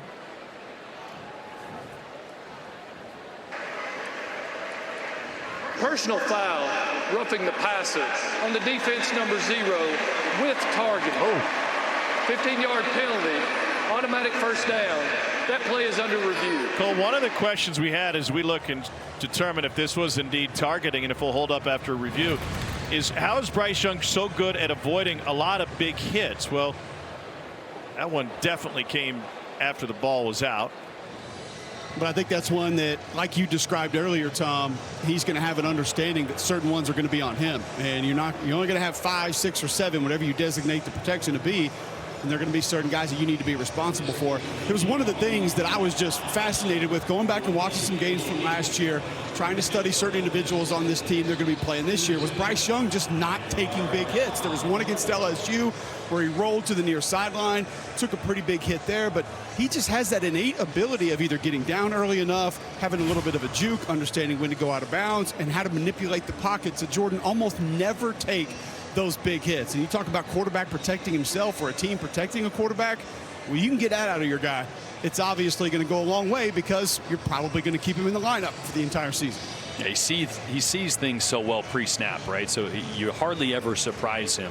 This one here, just on the targeting, a couple reclassifications this year. They did reclassify the quarterback, the throwing posture immediately before and after the release of the football. He's a defenseless player, which means this doesn't have to be crown of the helmet. Right, it's forcible contact to the head or neck area. To me, it looks like there's an indicator as well as he seems to lurch or lunge upward a little bit towards the head area of the quarterback. So to me, this targeting will be confirmed, and Joyner will be out of the game. The other classification, the targeting to the crown of the helmet, they actually changed it. Now it's a 6-inch radius at the very top of the helmet. So they're trying to re-emphasize the very top of it, the apex, and less kind of just above that face mask. Yeah, it used to be the top of essentially where that Aggies logo is right where it used to kind of be right there, would be included in that crown. Now they really want to focus on lowering of the head and that 6-inch radius on the apex. But because Bryce Young is a defenseless player there, doesn't necessarily have to be crowned. Here's the confirmation. After review, the ruling on the field is confirmed. Number 0 of the defense is disqualified. And they'll bring it early in to Patrick Joyner's night.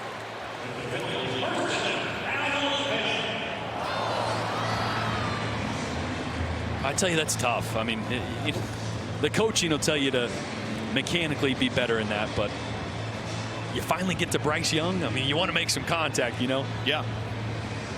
So I understand going full speed, and especially the DNA of this defense. Yes. Right? Yeah, one of the other things about Bryce potentially taking hits, told him when we met with him yesterday, I said, you look a little bigger. He said, yeah, about 12, 15 pounds he put on in the offseason. So he's bulked up a bit to try to withstand some of that punishment. Although he did audibly laugh when he learned that Will Anderson's high school coach called him bird chest. He said that about you? Intimating, well, what would he have said about me? After the penalty, we'll scramble. Another big run for Bryce Young. And he takes it down inside the 10. 22-yard scramble.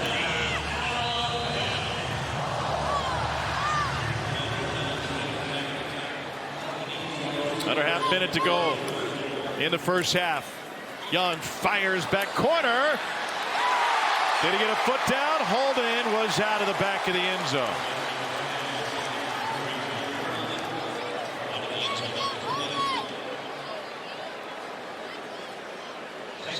Tell you what, they're going to be practicing some corner routes this next week. They have just been barely off. I mean, that hits Holden's hands, but it's a little bit toward the back of the end zone. The quarterback, you want to lead him a little more towards that back pylon. Have a few extra yards there. Took him a little far upfield. So towards the flutes. Yeah, I mean, yeah, just right of the flutes there, Tom. Let's see, it's close, yeah. Toe just on the line there. Meanwhile, that was more towards the marimbas. That's a marimba. That'll show you at halftime. Cousin Like a xylophone. Yeah. Young flicks it out, and Jace McClellan takes it in. 5th touchdown pass of the first half for Bryce Young.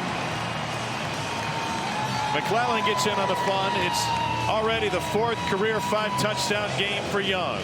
Oh, it's just a perfect storm here. Utah State brings a big pressure to Bryce Young's left. You can see Jace McClellan just leak out to the right. There's no linebacker there to have him. A safety's responsible for that, but he's not even close by the time Bryce gets him the ball. 5-play, 62-yard drive.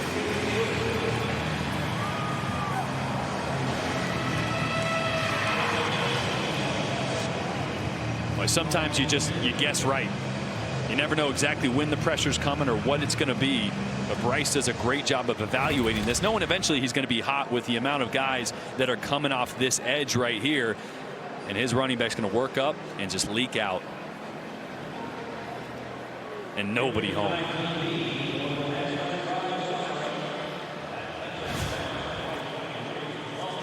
That might be the end of his day. Mentioned that he did that last against New Mexico State. Yeah, no reason to come back out, you would assume. Or sitting in there in halftime, he can watch the live performance of the $1 Million Band on SEC Network Plus, and you can do the same. Start streaming now on the ESPN app. They got marimbas down there. They're going to do that at half? Yes, marimbas will be out. They'll roll them out. They're in the far left side right now. Percussion family, very similar to. You think they have a group of like nose flutists? No, I don't think there are any nose flautists. How about this? Oh yeah. How about recorders? I was good at that in like 2nd grade. You know. Hot cross buns. Yes. I was just gonna say that's the only thing I could play. Same tune as Twinkle Twinkle Little Star. Not near as cool of a name though. Yeah. Come on. Told you find your way away from the tubas. I know they were in your line of sight earlier. They were. I might have taken a bonk or two to the forehead. I thought, you know, with inflation being what it was, now the $1 Million Band might be 1.25. At least. At least.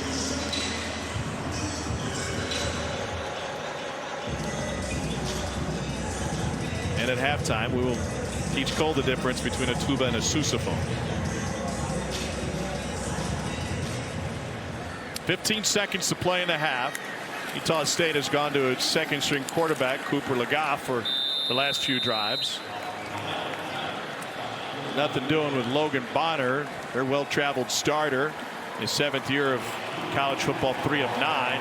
Legoff, 3 of 4. But the story, Bryce Young, his 2nd 5-touchdown pass half. matching what he did against New Mexico State last year. And this team leader will greet his teammates as they head back into the Alabama locker room. Nick Saban standing by with Cole. Coach Saban, this Utah State defense was going to give you a lot of looks, do a lot of different things. How do you feel about how your offensive line and Bryce Young handled that tonight? Well, we haven't handled some of their stunts in the run game very well. We've done a pretty good job in the pass game, except for the one sack we got down here. So we made some big plays because of their pressure. But, you know, we knew going into the game they're kind of a big little team. They're going to try to give you bad plays. And I think we've won that battle so far with more big plays than what they've given us bad plays. Defensively, when your front plays the way that they have tonight, what does that do for you and Pete as far as how you call it and what you want to see from second, third level? Well, I think the big thing we're able to do so far is play a little more split safeties. We can stop the run. They got you so spread out that if you got to play middle of the field coverage, it's tough coverage on everybody. So I think that being able to play the run up front's been the key for us so far. Thanks, Coach. All right, thank you. Folks, there is nothing better than hearing Nick Saban talk ball, and he does it with Coach Kubelik every time we get him. That is fantastic stuff going into the locker room. Bryce Young's playing great ball. Alabama in its opener is rolling. Nick Saban has never lost a season opener since he's been in Tuscaloosa. 41-0. Let's take you to the studio. Welcome back to SEC Saturday Night, presented by T-Mobile. Bryce Young and Alabama with a 41-0 lead over Utah State as we start the third quarter. Bryce Young's numbers are simply amazing, but what we'd expect if Alabama had 41 on the board as they do. It's his second 5-touchdown half, the same against New Mexico State last year. He's 18 of 28. And those are the numbers. Tom Hart, Jordan Rogers, Coach Kubelik down on the sideline. What are we not seeing that he is doing or not doing tonight? Well, it's the total command he has of this offense. We've seen a lot of the signals out to the receivers. What you're not seeing is how much he's dictating, sliding protection, re-miking, re-IDing. He's in complete control of every aspect of every play that he runs. And all that stuff you're not seeing. You're just seeing the big throw, the touchdown. He's doing everything. What's next? Well, next he's got to work on a little bit of his moves, maybe. I don't know. I've seen some basketball moves out there. We've been talking Seth Curry. You know, here's the thing. You got a defender coming at you right here. You want to get one step that way, and then you're going to get the second step going this way, and he's going to be lost, and then there's your step, you know. There's your Euro step. I mean, it's twofold, right? As a quarterback, you always want to look guys off. So you want to get your vision going that way. You're going to get one step going that way. Then that defender, he's going to be gone. And you use that second step, bam, and then here's your basketball hoop right here. And you just, little finger roll. Well, what happens when Nick over. Saban's waiting for you? Well, Nick Saban's in that little half circle. He's trying to take a charge. You know what I mean? He's like, I'm not going up and contesting that. So I'm just going to stand here and...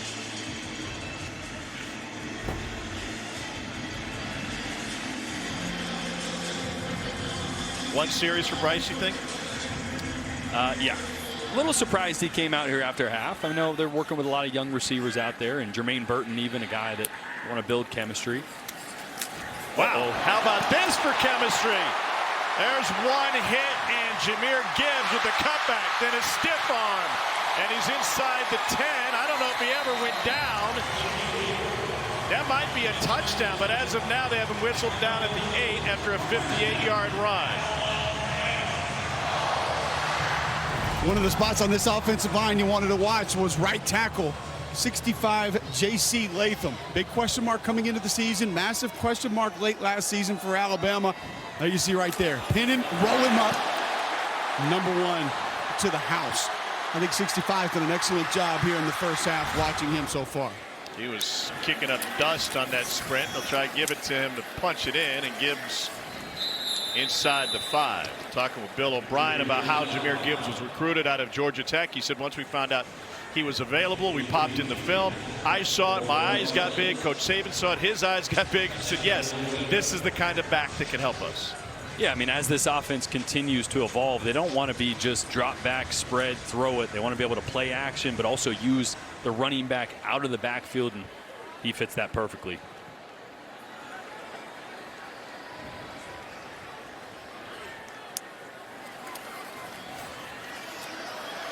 Young. Touchdown.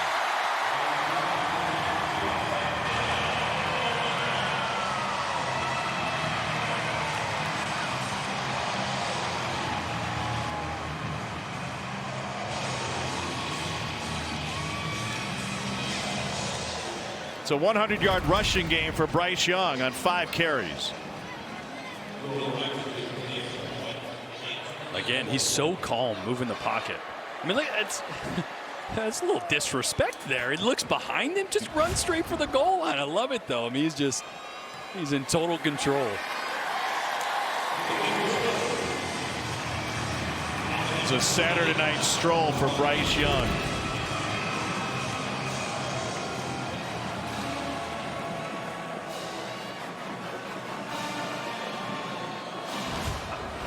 I'd be having fun too. 6 touchdowns later.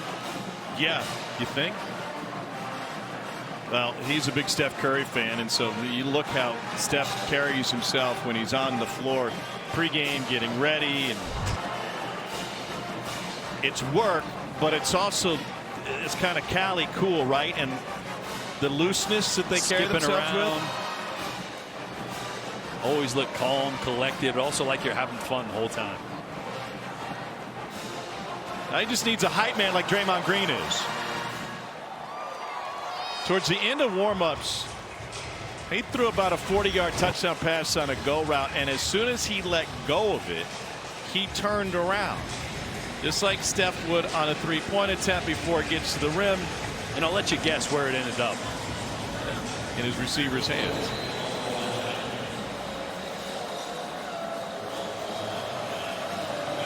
Bryce Young rushed for 81 yards all of last season. He has rushed for 100 yards tonight.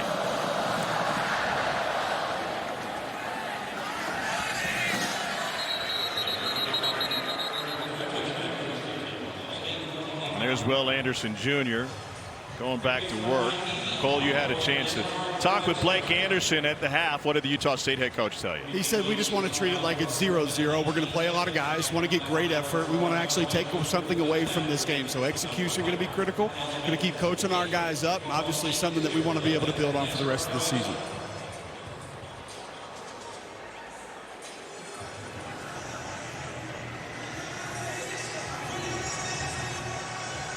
Cooper Laga is the second-string quarterback. He played majority of the second quarter. They also have Wyoming transfer Levi Williams. Boy, almost blew up the handoff again. That time it was Dallas Turner who blew it up, and Jalen Moody picked up the tackle. You know, there's 2 things you can do when you're playing a team that's running zone. You can either try to play both, keep contained, or you can just come and crash the party right away, and Dallas Turner never thought about it. He's crashing that party. The outside linebacker to his side is scraping over the top, so there's a little bit of an exchange of responsibilities there. Sure makes it tough as a quarterback to make that read, knowing, well, even if I pull it, there's going to be a linebacker right there anyway. The yardage difference. Laga chased and denied on the perimeter by Kool-Aid and McKinstry. Cole, interesting talking with Pete Golding about the competition at quarterback and how a guy named Kool-Aid is the most consistent guy to have. He is a young man that they say is a dedicated worker, say the game means a lot to him. They want to see him stay in phase a little bit more and be better at playing the football down the field when it's in the air. I talked to T-Rob about him a little bit before the game as well, but somebody who I think we see the NIL stuff and you see the name, you hear how he's highly recruited, multi-sport star. But they said he's one of the hardest working guys that they have, and somebody who absolutely loves football, loves putting in the work in the film room and obviously on the practice field. T-Rob, cornerback coach Travaris Robinson in his first year on Nick Saban's staff, and a timeout taken by Utah State. That is their first charge timeout. Alabama 48, Utah State nothing.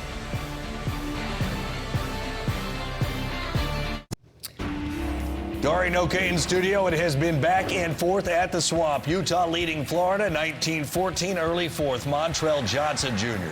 had a big drive. They went for 2. They got it. Gators by a field goal over Utah. Could be a bad day in the Pac-12, guys. Yeah, it could be. It started off poorly for the Pac. Georgia scored on its first 7 possessions and hammered Oregon 49-3. 3rd and 11.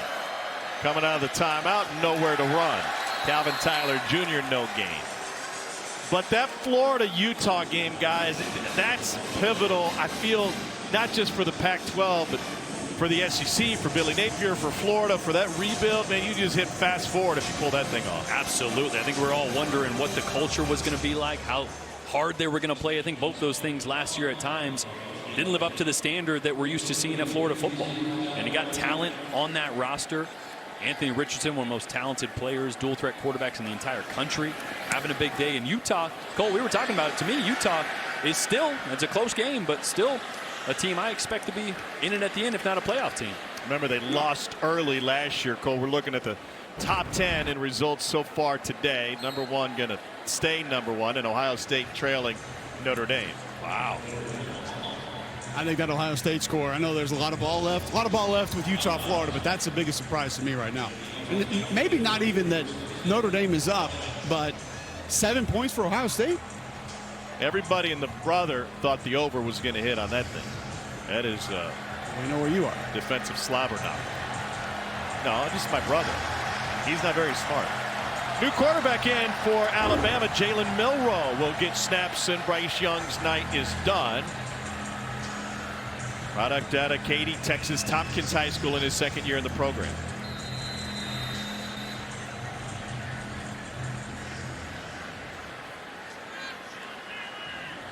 Jermaine Burton still in the game. McClellan is tailback, and he'll dump it off to Burton, who's got room to run. It's an Alabama first down. Cole, what do we expect out of Jalen Milroe tonight? Explosive ability, number 1, and a young man that Nick Saban just wants to see if he can continue to develop as a quarterback. They know what kind of athlete he is. They know how he can run. Last year, Coach Saban told us he's the fastest player on the football team. Jameis Williams was on that team. So we know what he's able to do. We've seen him turn the corner multiple times. A lot of us thought last year they're going to put some sort of a package in for him. But can he develop as a quarterback? Can he read things? Can he make the right decisions? Can he adjust ball tempo, ball velocity? It was a nice job right there on that little rollout. Throw a little changeup. Don't have to throw a fastball. So he wants to play quarterback. It's what he wants to be.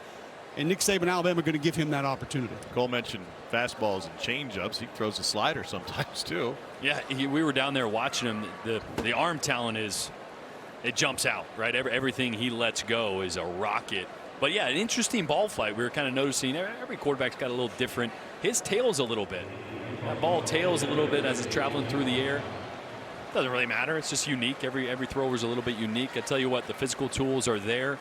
He's in the right place to develop. Bill O'Brien, and be able to sit behind a guy like Bryce Young, who is pretty much like another coach, sitting there in the room with him, talking through why you looked a certain way, why you check this protection, what reads you're doing. So he's right where he needs to be to develop the mental side of it to match the physical. A.J. Bonpachon, the injured Aggie, who heads back to the Utah State sideline.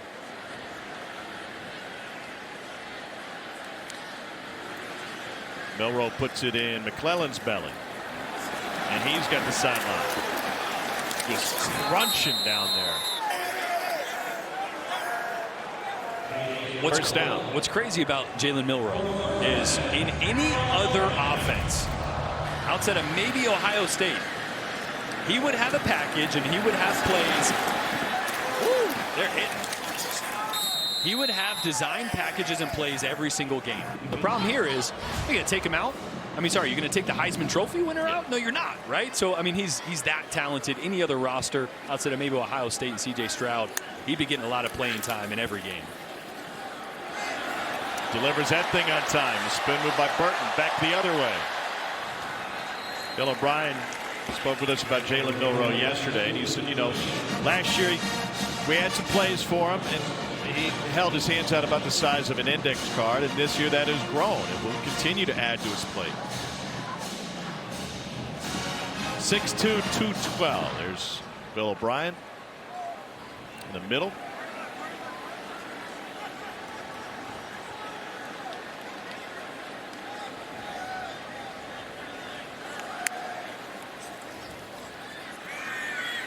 Looking for the screen, and he fits it to McClellan. And McClellan takes it in. Jalen Milroe with the touchdown pass for Alabama.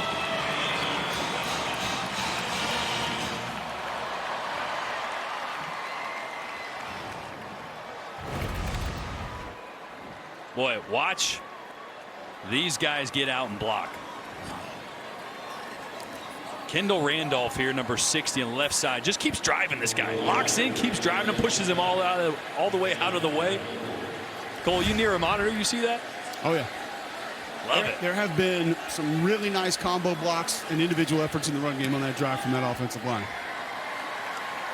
Alabama with a double nickel. And then there you get out in the screen game, get able to get in space, get to go find one. Gotta love it. Milroe congratulating the offensive line, and Bryce Young finding his backup. That is how it's done.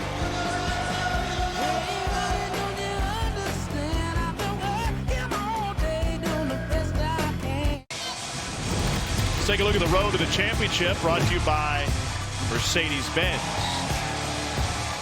And if you didn't read the headlines, college football playoff expansion is on the way. 9 months after it could have been here, but regardless, expansion to 12 teams approved. Scheduled to start by 2026 at the latest. The 6 highest ranked conference champs, plus 6 at-large teams. And the top 4 teams, all conference champions, would earn first-round byes. So 4 first-round games would be played at home sites, which I absolutely love. I wish, honestly, there were more home games. Yeah. If you think about it, if you're Alabama, you're the #1 seed. Not getting a home game. No. I mean, yeah, there's value in the bye, but you don't get a chance to play here at home in December and play for the playoffs. What do you like and not like about this? Well, I like what you said. I love the fact that the home games are there. It brings games that have meaning, not just bowl games. I do love the fact that there is a road to the national championship for a group of 5 teams. A better road. Multiple, it's a stretch, but at least one group of 5 champion is going to have an opportunity, and I think that's great for college football as a whole.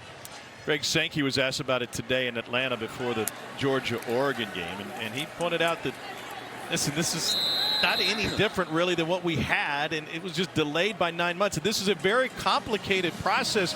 Get the television rights done, get the stadium secured, and 9 months behind where we could be at this point. Regardless, it is what it is. Cole, what was your interpretation of what came down? I like the fact that we're going to be able to have more teams involved, but I don't like doing it just to involve more teams.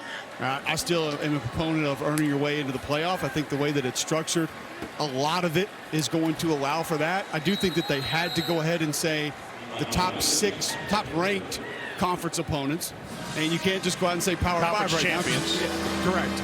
Because we don't know exactly where the Pac-12 and the Big 12 are going to be in the next year, 2 years, 3 years. So I think there are a few things that had to be done a certain way because of the uncertainty with where college football is headed and knowing what conferences are going to be what. Utah State is on its 3rd quarterback of the night. This is Levi Williams, transfer from Wyoming. Got in a couple of snaps against UConn. They have specialty packages for Williams. They're now get a chance to air it out on 3rd and 5. And it is incomplete. Nearly hauled in by Nana Davis. He's out of Etowah High School here in Alabama. First committed to Billy Napier, Louisiana, and ended up at Utah State. Some hand fighting on the outside. That's not a bad ball. Little on the inside. Malachi Moore in coverage. He's right in phase. Good position. Like Cole mentioned earlier, with Kool-Aid and learning to play the ball, Malachi in great position with his eyes back at the ball there. Stephen Stanley's still going to get up False start on the offense, number 39, 5-yard penalty. It remains 4th down.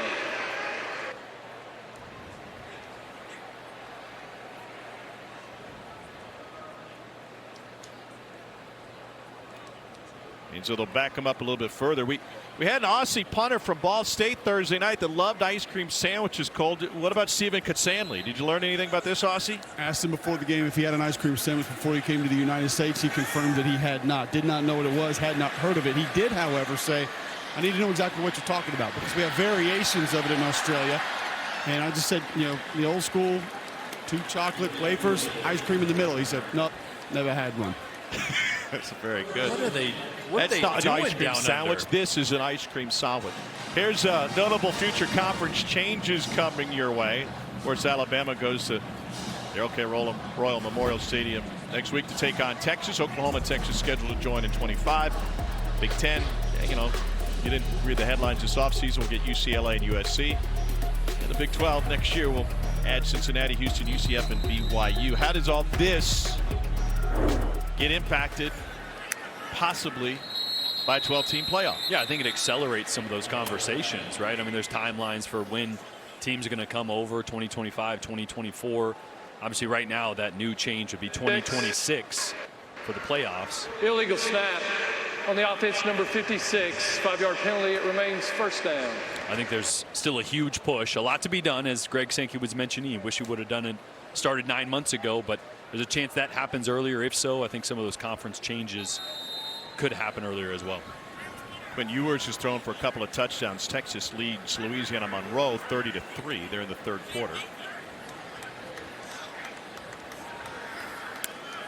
Jalen Milroe, second series. The hair behind Isaiah Bond.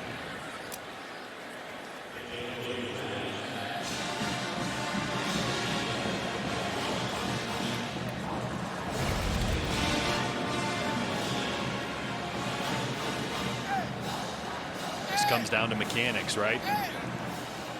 As a quarterback, your feet are always going to dictate where your velocity is, where your accuracy is that time. Feet a little too far wide open, missed the ball in that direction. I work the screen back to the middle of the field. That'll pick up about 5. Christian Leary, first grab of the night. Another one of the talented young guys they have, a true sophomore. She had a big 50-plus yard touchdown in the spring game thrown by Jalen Milroe as well.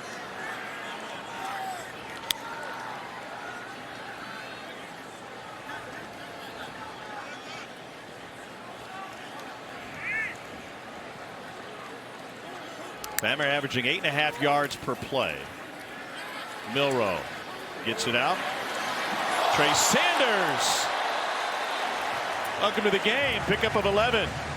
Boy, I love that by Jalen Milroe. Why we talk about the athleticism. He's such a good runner. Steps up in the pocket, and when it would be really easy to just take off right there. His eyes are still downfield. Little flip to the running back. It's a great job of knowing where your check down is and getting rid of it for a guy that probably for a long time would have just taken off and tried to win with his own speed there. But you already see the crumbs of development there for Jalen Milroe. Milroe will keep it on this one. Off the read. Lowers his shoulder, gets a couple more. Not many DBs expecting that from a quarterback. Yeah, not many quarterbacks do this, Cole. Full speed. He never even said, I'm going to juke you. I'm going to run you over. I mean, there was zero hesitation. Throwing shoulder and all.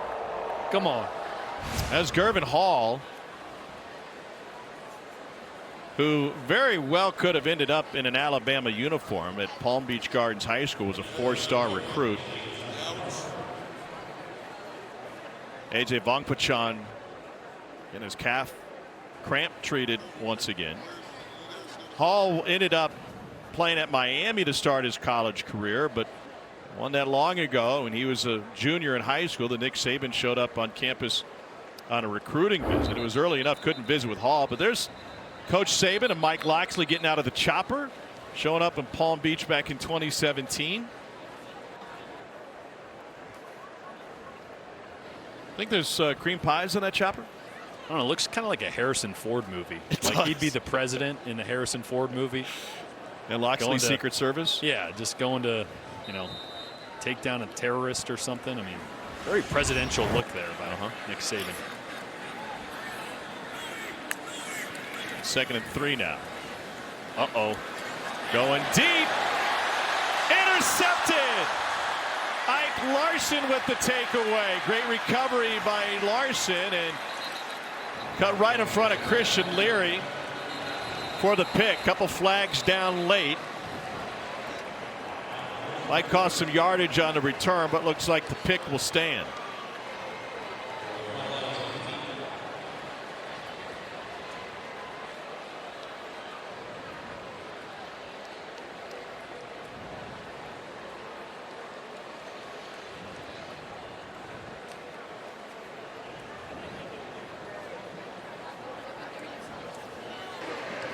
Following the change of possession, illegal block in the back, On the defense, number 48, that 10-yard penalty will be enforced from the spot of the foul. First down for the defense. Well, it was a great read by Jalen Milroe. He's going to read this safety here. If he stays up, he's got Christian Leary on a deep, deep cross, and he's got exactly what he's looking for. That safety stays up tight. Leary's got 3 steps, and that ball is just underthrown. I mean, Milroe could probably throw it to the end zone from there, so that's one of those times you're just trying to be too perfect, not overthrow him, and you don't get enough velocity on it. I'd say one thing cool to see, Ephraim Banda, the Utah State defensive coordinator, was going absolutely nuts after that interception. Patting his guys on the helmet, running back and down forth the sideline, jumped about 4 feet in the air after the actual pick. Love to see the excitement, enthusiasm still coming from that Aggie coaching staff. They'll run the sweep with Nana Davis. We would assume that an Alabama kid like Nana Davis wants to show up this game. He was a first-team All-State performer at a bunch of different positions at Etowah High School and won the state championship in the 100. A 10.69 100-meter dash. You think he knows what Foxy Brown Il Nana even is? No, I don't. What is that? No surprise. Foxy Brown Hill Nana? It's ill. I-L-L. Ill. Hill. Oh. You might have to explain it, Cole. Well, you just check your local music server, iTunes, Spotify, Apple Music, wherever you get yours. Hey, check that out. Hey, Boomer, See what did it's you all say about. music server? Service. It's called an app. Service. You click on streaming it. service. It's got all. Well, I'll have to check that out on my music server. Maybe I'll grab my iPod. It's a shuffle, but I thought you had just the big one. pull it off Napster. Running I'll burn room the for CD Terrell for you. Vaughn. I was more of a LimeWire kind of guy. Always felt like, you know, I was always scared. Everyone said, oh, yeah, the FBI is going to come after you. You can't illegally download songs. And so I never really got that big of a library. I thought the You got FBI scared, was going to didn't come after me if I had like 100 songs. They didn't. Well, there's still time to find some Foxy Brown or some Method Man. Anything from Def Jam late 90s, be right up your alley. I'm more of an Avril Lavigne kind of guy. Yeah. I mean, why do things have to be so complicated? Hey, yay. I mean, I see the way you're acting.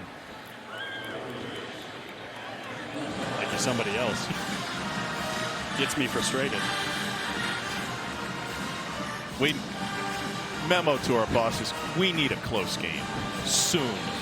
Back-to-back blowouts and Avril Lavigne lyrics and ice cream eating on the field. These are the positions we are put in. I'm dying to use this telly. There's just only so many things I can draw on. Cole's drawing on kids Thursday night. Trips to the right side, and they're going to run it. That's Robert Briggs, freshman from Belleville, Texas.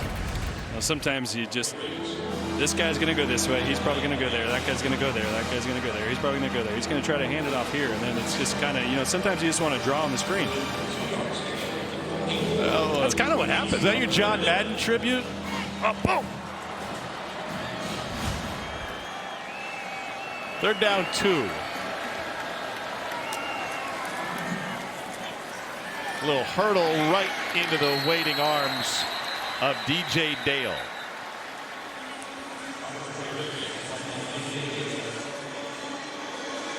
.340 and counting in the third quarter. A fun one in the Swamp tonight. We'll be there in a couple of weeks. Florida knocking on the door, trying to reclaim the lead against Utah with 1.5 minutes left in Gainesville. 4th and 1, they will punt it away. Kool-Aid McKinstry. Mames in as a punt returner.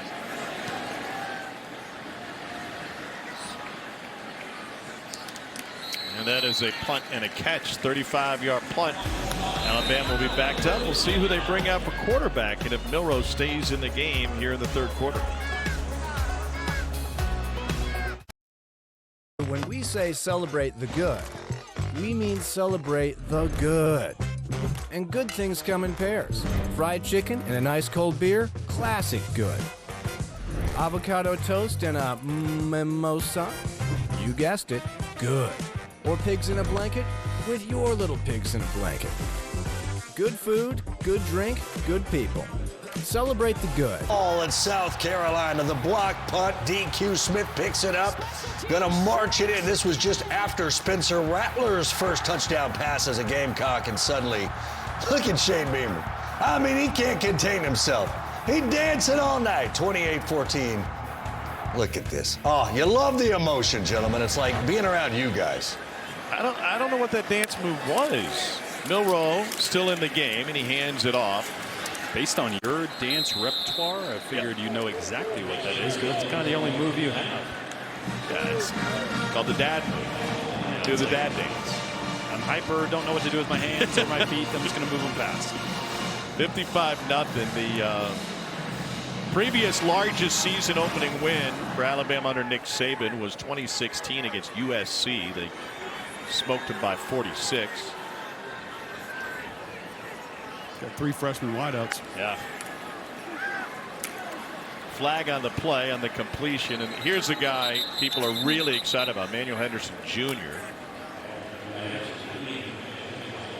Came in as a running back, moved to wide receiver. Illegal formation quickly. on the offense, more than 4 in the backfield. That's a 5-yard penalty from the previous spot. We'll replay second down. And if that was Henderson, he might have been thinking, well, you know, I always used to line up in the backfield. They have high hopes for him, though, and he looks extremely natural, running routes, catching the football. A guy that has breakaway speed. He could be dangerous in the slot down the road. 6'1", 185 out of Geneva County High School on the sidelines now. Fit into the tight end. Second catch for Kitzelman. Looks a little uncomfortable after taking that hit.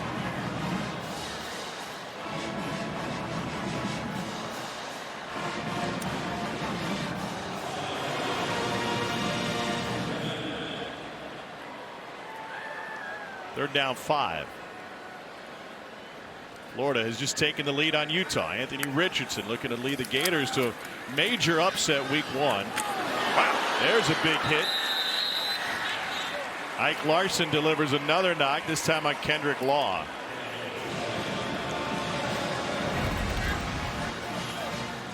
Yeah, this is one where Milroe's got to keep his eyes out left. So he's actually reading the outside backer outside of him. So if you start your read progression, there we go, one way, you got to keep your eyes over there, otherwise you're going to leave your receivers out to dry like that.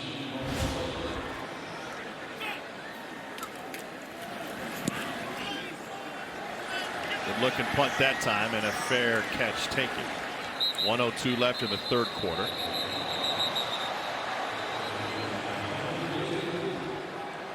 Cooler tempers prevail.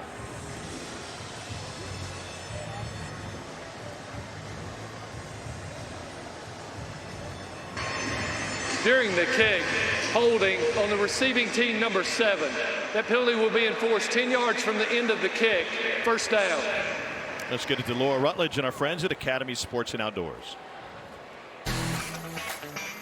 Wherever fun happens,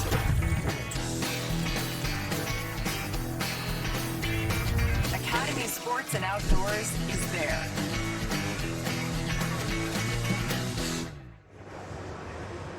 $55-0 Bama. We've been waiting for a while tonight, Cole, to see Jaheim Otis. He's a big freshman, not as big as he used to be, though. No, big 91. I spoke to Amy Bragg, the director of performance nutrition here at Alabama. This young man was 418 pounds in January. He's 346 entering the season. That's right, 418 to 346. He went from 31% body fat to 21% body fat. And Amy also told me he has the highest lean mass that she's ever measured. His lean mass is in the 270s, essentially his muscle mass. I said, well, Evan Neal, DJ Fluker, she said higher than Evan. He's in DJ Fluker category, but he's a little bit ahead. And this is a young man that Coach Saban said it to us. Amy said it to us. He's done it on his own. He wanted to do it. Pete Golding said he wants to be coached. He wants to be pushed. This isn't something that we had to stay on him each and every day. He wanted a plan for the weight loss, and he stuck to that plan. And if you look at him in his uniform, guys, I don't know. He doesn't look like a guy that used to be 400 pounds to me. He's not sloppy. He's a guy that looks like he's put together well. When you hear the stories about his movement, his ability, the backflip off Saban's deck at the lake, I mean, all the stuff that he's heard about he can do, this could be the next great interior defensive lineman here at Alabama under Nick Saban. Pete Golding started recruiting when he was in 8th grade. I said, how big was he in 8th grade? And he goes, well, maybe bigger than he is now. It's the end of the 3rd quarter, and it's 3 quarters of Alabama dominance. Alabama averaging 8 yards a play. Utah State averaging 2.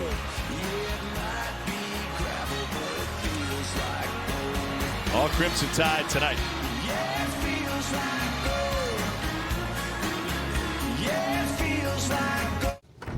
Dari Noka in studio. It's time for 15 minutes or less, brought to you by Geico. We're going to go way less than 15 minutes. A little under a minute and a half to go. Anthony Richardson for Florida into the end zone, 3rd rushing touchdown. They lead Utah. Utes ball. They just picked up a 1st down in Gator territory, guys. What a game in the swamp right now. And Terrell Vaughn with the catch and run. Anthony Richardson on zone read tonight, Jordan, has carried the ball 6 times for 40 yards and 2 touchdowns. That's efficient.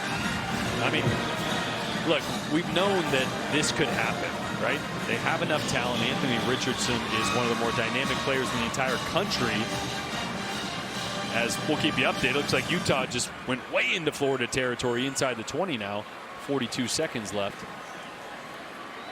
But again, I think it was just a matter of, can Billy Napier consistently get performance out of them for 4 quarters? Yeah. And week after week, that's kind of what we never saw out of Florida. Be great one week, and then what happened the next week?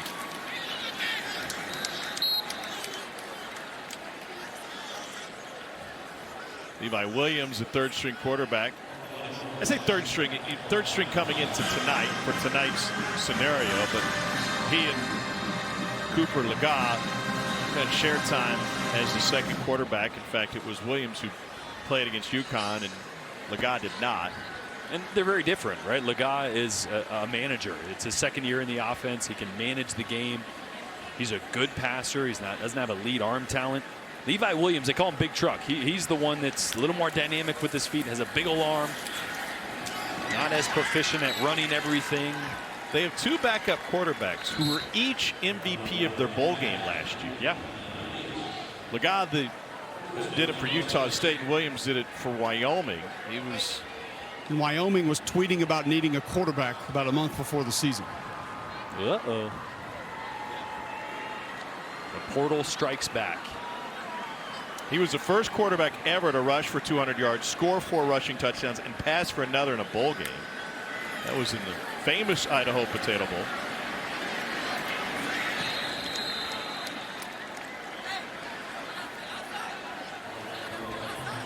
It's Eli Ricks showing up for Alabama right there. Ricks, an LSU transfer.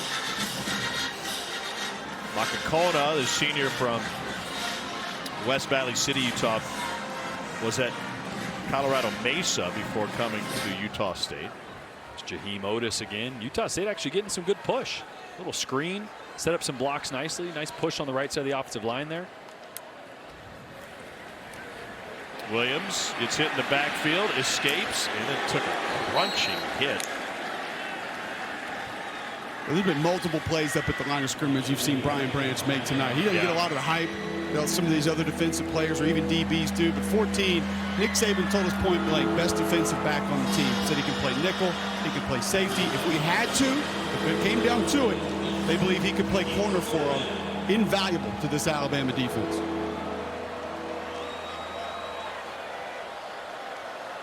Third down 1. The throw it, it's incomplete. Now Davis coming across the middle. Boy, that's what, the 3rd slant or so that they've had an opportunity to complete. Just haven't been able to tonight for Utah State. That time, a little hot out of Lega's hands for a in-breaking route that's pretty close. Sorry, that was Levi Williams. for Utah State. They went for it fourth down in the first quarter, and they'll do it again here in the fourth, needing just one.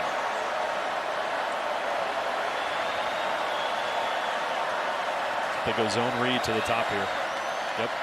And Williams keeps it. He's got the first down and escorted out of bounds at the end of that run after a pickup of 9. So they get a nub side, or actually an empty side. They send everybody to one side. You get a short edge here, and you're just going to option that guy. Got to run this way. If he goes, Levi's going to keep that, and he does. Big truck. Big boy, but he's got some wheels. It's a great call there on fourth down. I'll tell you, this will look for Alabama defensively. If you look on opposite ends of the field up front, these two corners, multiple coaches on staff will tell you that's the way they're supposed to look. The lengths of Eli Ricks and Kyrie Jackson, it's just different. Try to run it again, and Jalen Moody first man there.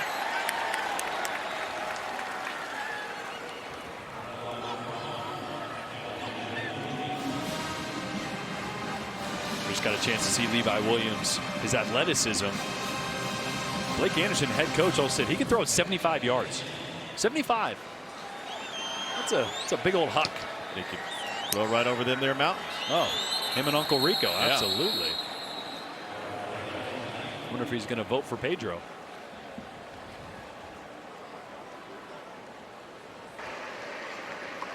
Offside on the defense number 91 in the neutral zone making contact. 5-yard penalty. It remains second down. Florida's going to hold on for a win in Billy Napier's debut, knocking off top 10 Utah. Wow. Cam Rising was leading the Utes down the field, and Florida's defense came up with the play of the night.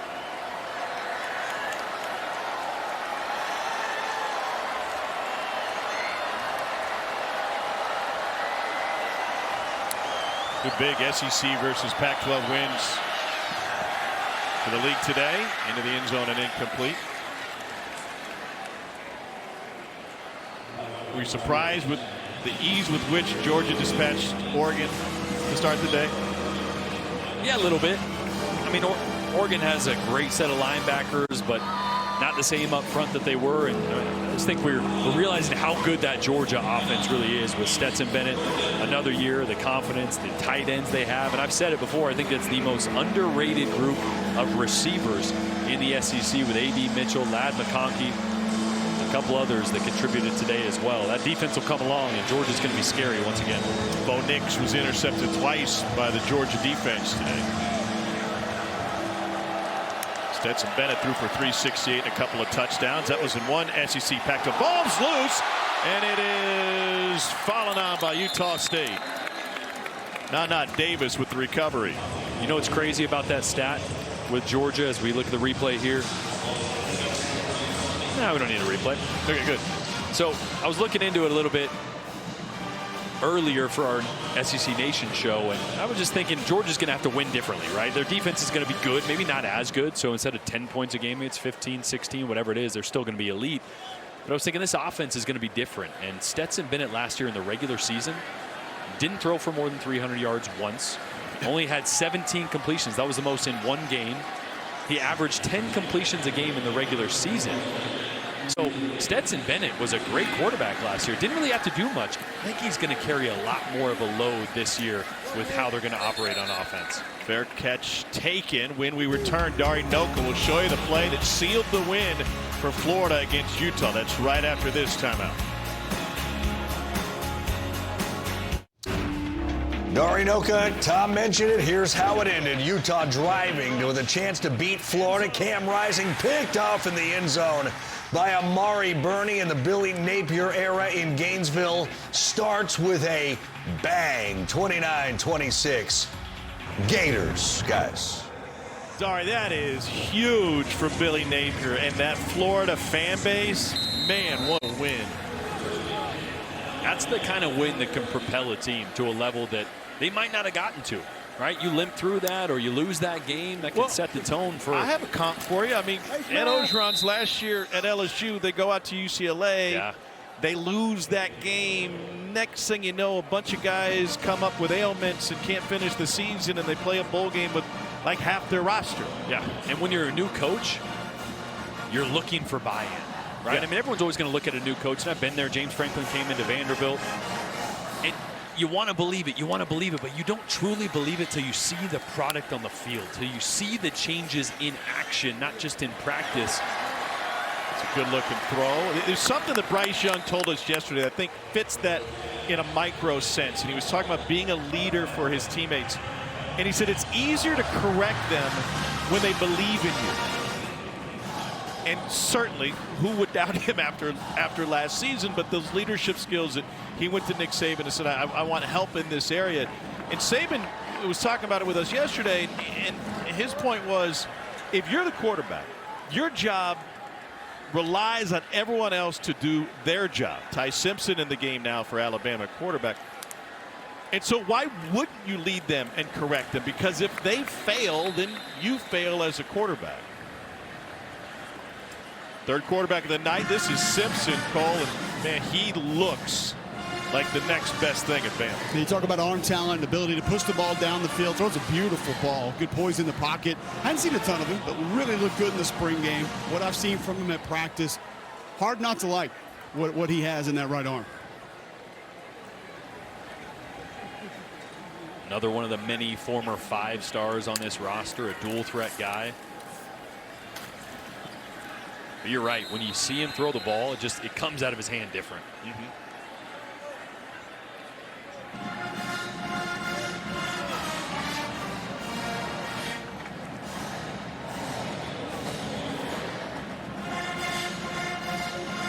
.6'2", 198. He's from Martin, Tennessee, out of Westview High School.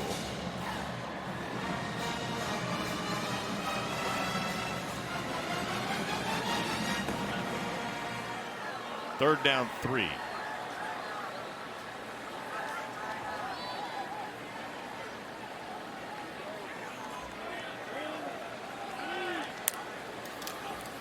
Pressure coming. Tipped and incomplete.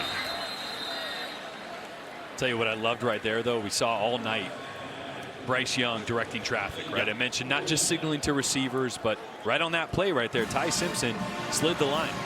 He saw pressure coming, so he did a full slide right there, so he checked the protection. That doesn't usually happen with true freshman guys coming in. You know what I mean? It doesn't. So for him to have already even just a little bit of control over the protection, honestly, 90% of offenses in the country don't let their quarterback control protection. So they get blocked. Utah State came after Burnip, and they're able to get a hand on it. And the Aggies will have great field position now.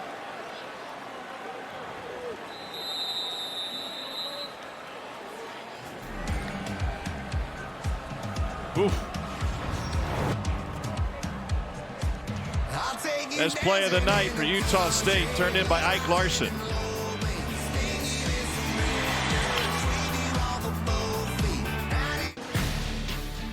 SEC Saturday Night is presented by T-Mobile, bringing 5G to hometowns across the SEC. Here's what makes Nick Saban elite in his own words. I get a list every day. I try to play golf in the morning, and Miss Terry gives me a list when I get back, and run the sweeper, take out the garbage, pledge the refrigerator. You know, nobody knows how well I do all those things. I mean, sometimes you got to tell them. Flex on him. Short field for Utah State after the block punt. And Robert Briggs with the carry. Alabama 24 shutouts since 07. That's the most in the country. 10 more than the next closest. See if the defense can hold him here. I was one of those. 2011.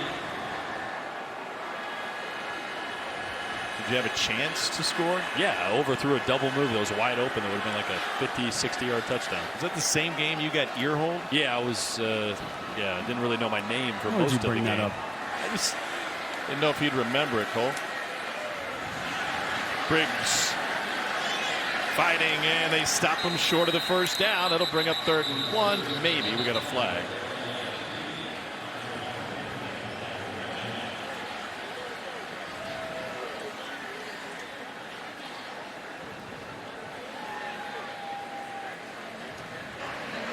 There is no foul for offensive holding.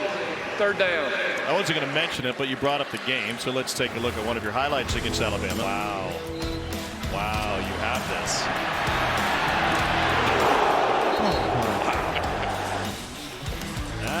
Oh, gosh. I watched that like I watch a NASCAR race. My earpiece was like up by my eye. I was trying to fish it out as I was walking back to the huddle. Also had no idea where I was.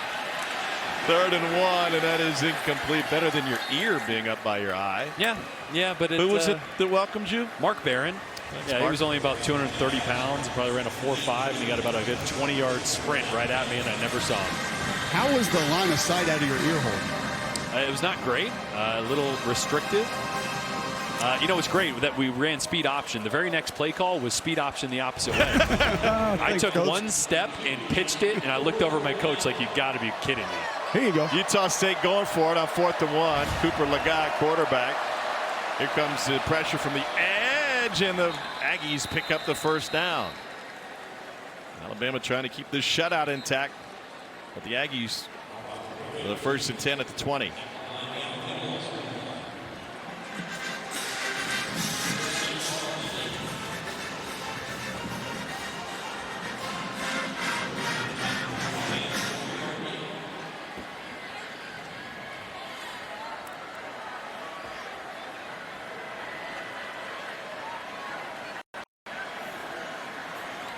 Shot to the end zone.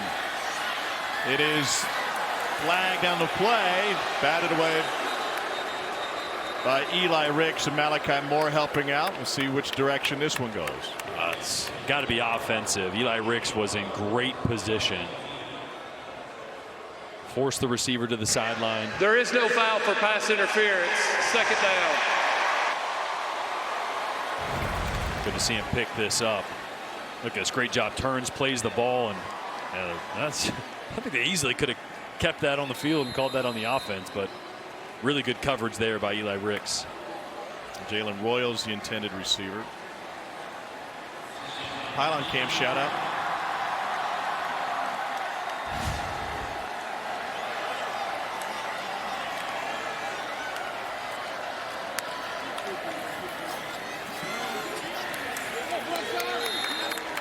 Kendrick Blackshire with the takedown. Think about Pete Golding, defensive coordinator for Alabama, and the desire for this unit to finish this thing off and finish off a shutout. Yeah, I mean, this was a defense that was really good last year. I think we're just overshadowed because of how historical Georgia was, but they were right up there with almost every category with Georgia. Top 20 overall scoring defense, 4th in the country in rush D, and 7th in total yardage.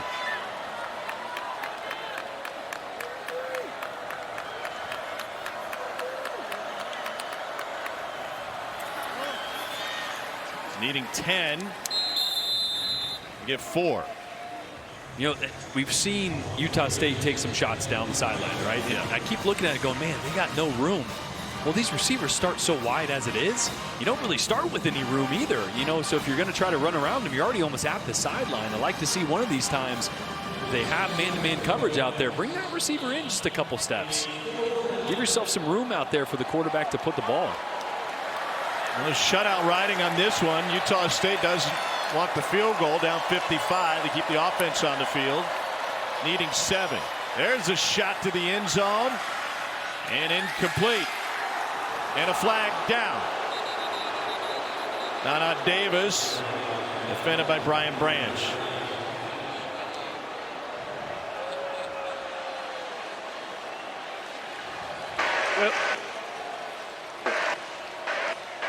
There is no foul for pass interference. The ball was uncatchable. The ball will go over on downs. 1st down. Alabama with its 2nd 4th down stop. And that is big for Pete Golding and the defense. They keep the shutout intact.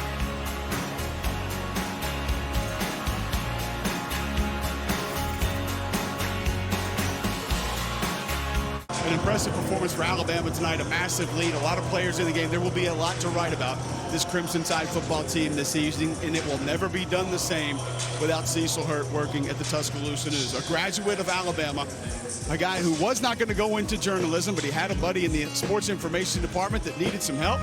He said he'd come over and help. Kind of fell in love with it, and then became a guy that worked in the sports information department here in Alabama. We're going to work for the Tuscaloosa News. That's the only place that he would spend his entire career, covering the Crimson Tide for multiple decades, and did it better than anyone. A national writer that a lot of people really knew, loved, and respected.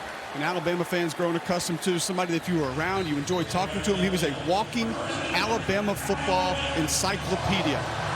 And I know we all miss his columns, we miss his presence, and we miss his humor on social media. And I tell you guys, there's no doubt in my mind that Cecil, Fluff, and Slim Charles are sitting up there watching us, laughing at how we're calling this game, and probably most of the things that we don't know about this Alabama football team. No doubt about that. Cecil started at Tuscaloosa News in 1980. The plaque you saw was put in the press box here at Bryant-Denny Stadium to begin this season. We asked Nick Saban about Cecil Hurt yesterday. There's a flag on the play. Cole, his immediate response really said all you need to know about it, but Nick's point about his respect for Cecil Hurt, Cole, all centered around his professionalism. Absolutely. And there are just different reactions that you get from Nick Saban with different individuals when you ask him about it. And Tom, I thought that was one of those times. He was on his way out of the office, turned and stopped, and just wanted to talk about it, wanted to share his thoughts about Cecil. And he said, man, he was old school in a great way, in the way that everybody should be. He said, I loved him, respected him, and we definitely miss him. And to be specific about the exchange, he said, you know, I could tell Cecil something and say, you can't use this. You can't tell anybody about it. And I knew that it wasn't going anywhere. And that trust was built over decades, truly. You know, we miss him, and shout out to Fluff, his mom, that's where the plaid comes from tonight, that we're all donning. Simpson swings it out, and a little bit of room for Isaiah Bond, and another flag coming in. Bond taken down deep into Utah State territory. 47 yards if it stands.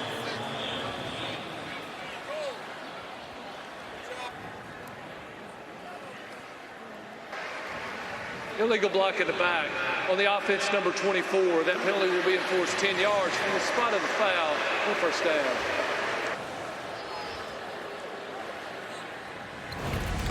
The freshman blocking downfield. Emmanuel Henderson. Can't do that.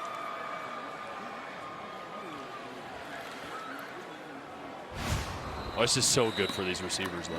You know, we're talking with Saban yesterday about allowing your players to improve. And really, the conversation was about what do you allow from a mistake standpoint.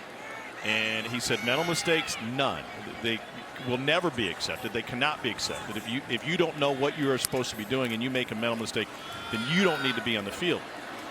Pete Golding, there's a horse collar tackle, was not more forgiving about it, but he was more understanding that young players are going to make mistakes. His point was, if you're going to make a mistake, you better be doing it full steam.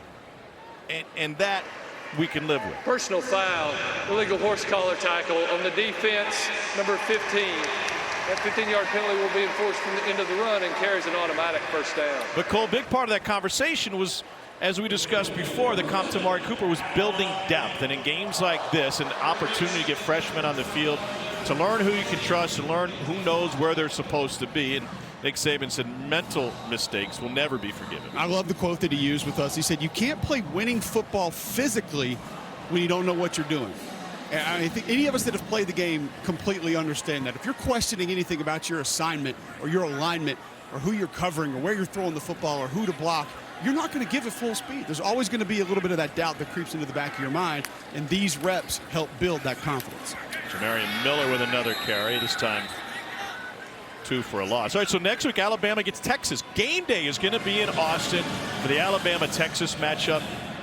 That will be Massive. Yeah, massive is right. I was such a big fan of Steve Sarkisian when he was the offensive coordinator here. I think he's a brilliant offensive mind. Quinn Ewers, I think you said earlier, a couple touchdowns. Yep. Right from the the freshman or first year. I don't know. What year are they anymore anyway? I don't know. Yeah, his 45, first time 3 was playing. their win. Yeah, his first time playing. He's a talented quarterback. We've talked a lot about the secondary, right? That's one of the things that a lot of guys rotating on the outside, they're going to be tested. 2nd and 12. Finally lost to one of his assistants last year when Jimbo got him. Whatever happened with that relationship? Well, I think Netflix is doing a documentary about it. 30 for 30. It'll be on ESPN. And Paul Feinbaum has a book coming out about it. That's right. 55-0 is the final. Bryce Young, 5 touchdowns, all in the first half, threw for 195. And he ran for more yards in this game than he did all of last season. Big win for Bama. Nick Saban is with Cole. Coach Saban, we talked a lot about the youth that was going to get into this football game. I'll switch around for you. A lot of the youth that you guys were going to play in this game, you want them to finish. You want them, if they make a mistake, to go full speed. How did you feel about that part of your team in the second half specifically? Well, you know, I told the guys, if you get an opportunity to play, you got to be ready to take advantage of the opportunity that you have. And a lot of guys have a hard time really focusing on getting ready to play when they don't know if they're going to play or not. So the penalties, the mental errors, and the things that those guys have an opportunity to learn from will be really good for them. Bryce Young had an opportunity to do a lot of different things tonight. I don't know how you feel about him running down the field trying to juke everybody, but every aspect of his game looked clean to us. How did it look to you? Yeah, Bryce played really, really well. I mean, if you ask Bryce, he'd say, hey, I missed a couple things, which he had a couple guys open that, you know, he missed, and he's the first one to know it and the first one to admit it. But, you know, he played great in the game, and, you know, we're pleased, and we're going to have to play better as a team as we move along, and there'll be a lot of good lessons for us to learn from this experience. Thank you, Coach. All right, thank you. When Bryce Young finishes a game, the other team starts a receiving line for him. You don't see that very often. Alabama dominates, another season-opening win for Nick Saban. He has never lost. First game of the year as Alabama's head coach. 55-0 is the final here. Which gets you back to the studio. Here's Dari and the fellas. All right, Tom, thank you very much. All right, Benjamin Watson, Takeo Spikes here. We're going to send it back out in just a minute. Should hear from Bryce Young in a matter of moments. 55-zip. Easy peasy, right? What impressed you most about him?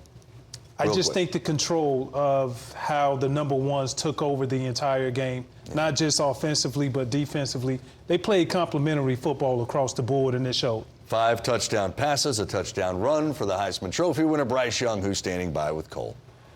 Bryce, you knew that, go ahead and grab that, you're good. You knew that there was going to be a lot thrown at you defensively tonight. How did you feel like you and your offensive line handled all of it? Yeah, I think a lot of the credit goes to the guys up front. You know, there's a lot, like you saw, that we saw a lot of different looks, a lot of different blitzes, but credit to my O-line, the coaches who prepared us. I think they did a great job of picking everything up. You know, there's a lot of communication that had to be made, but I think they did a great job. So I'm excited. You know, we cut on the film. We'll see what we can improve on, but I'm happy. All right, so I asked Coach Saban, I said, everything that Bryce did looked pretty clean to me. Looked pretty good to Jordan and Tom. He said, well, if you ask Bryce that, he'd probably say, no, we got to come back, fix this, that, whatever. Were you pleased with tonight's performance? There's definitely some stuff that, you know, I want to watch back on film. Some plays I wish I had back. Just some operation stuff that I can definitely improve on. We can improve on as a unit. So, you know, I think we did some good things as a group. But there's definitely a lot of plays that, you know, we weren't as clean and as smooth as we wanted to be. So we cut on the film and try to learn from it. What about celebrations? I saw the shimmy down here in the end zone. You got a couple coordinated with the teammates. How do you grade those tonight? Those are good. I feel like that might have been the highlight. Had to squabble up a little bit, and you know, just anytime we get to celebrate, you know, we got a creative group, so I'm excited. How did it feel with some of the younger guys in, the different wide receivers, different? Those guys, again, it's a new environment. Guys that, you know, are younger, but I feel like everyone stepped up. You know, everyone kind of had their little moment, and then, you know, when that calmed down and settled, you could tell, you know, you can tell why everyone's here. Everyone wanted to go out there and compete and get better. And then, you know, there was a long period of time where, you know, we had some younger guys in, and they were all kind of able to, you know, figure it out together. With the first game, you know, you always have those jeers. It's a filling out process, but I'm super happy with how everyone stepped up and performed, and I'm happy for us to keep building. Thanks, Bryce. Appreciate it. For sure. Appreciate you. Tom, Jordan. All right, Cole. Fantastic work with Bryce and Coach Saban, and this was fun for Alabama. It was fun for Bryce Young. You get the sense from him that he enjoys being who he is, and he's so loose with it. Next week now, That's a different animal than Utah State. Not different from Alabama and what they're used to in big games, but what needs to happen for Bama next? Well, I think all the youth need to get into the film room and correct the mistakes. We heard Nick Saban talk about it, the mental mistakes, because it's one thing in front of your home crowd against a Utah State team that you are overmatched, right? I mean, it's a different environment to be able to stress you. Next week, the lights are going to be bright. These eyes are going to be wide for some of these young receivers that they're going to count on, some of the offensive linemen that are in new positions. So everybody needs to correct some of those mistakes because can't afford that next week. We talked earlier about Will Anderson Jr. being a Heisman candidate, a possible Heisman candidate. He is an elite defender. I feel like to do that, to get that honor, to even get invited to New York, you've got to show up in big games. Next week is that first opportunity for him. Yeah, it's going to be huge, right? I mean, everyone talks about a Heisman moment. As a defensive player, you're already behind the 8 ball, right? So you better, as soon as you have one of those moments, you better make the most of it. We saw Bryce Young throw 6 touchdowns tonight and rush for 100 yards. That was pretty cool. Will Anderson's going to have an opportunity against a really talented team and quarterback with Quinn Ewers in Texas. Before we get to the studio, biggest game, story, result for the SEC tonight? Florida knocking off Utah. That was absolutely monstrous. Utah team, a lot of people, including myself, thought would be a playoff team. Anthony Richardson, the question marks with Billy Napier, the culture. Who were they going to be? Were they going to be physical enough? Man, answered the bell. That was...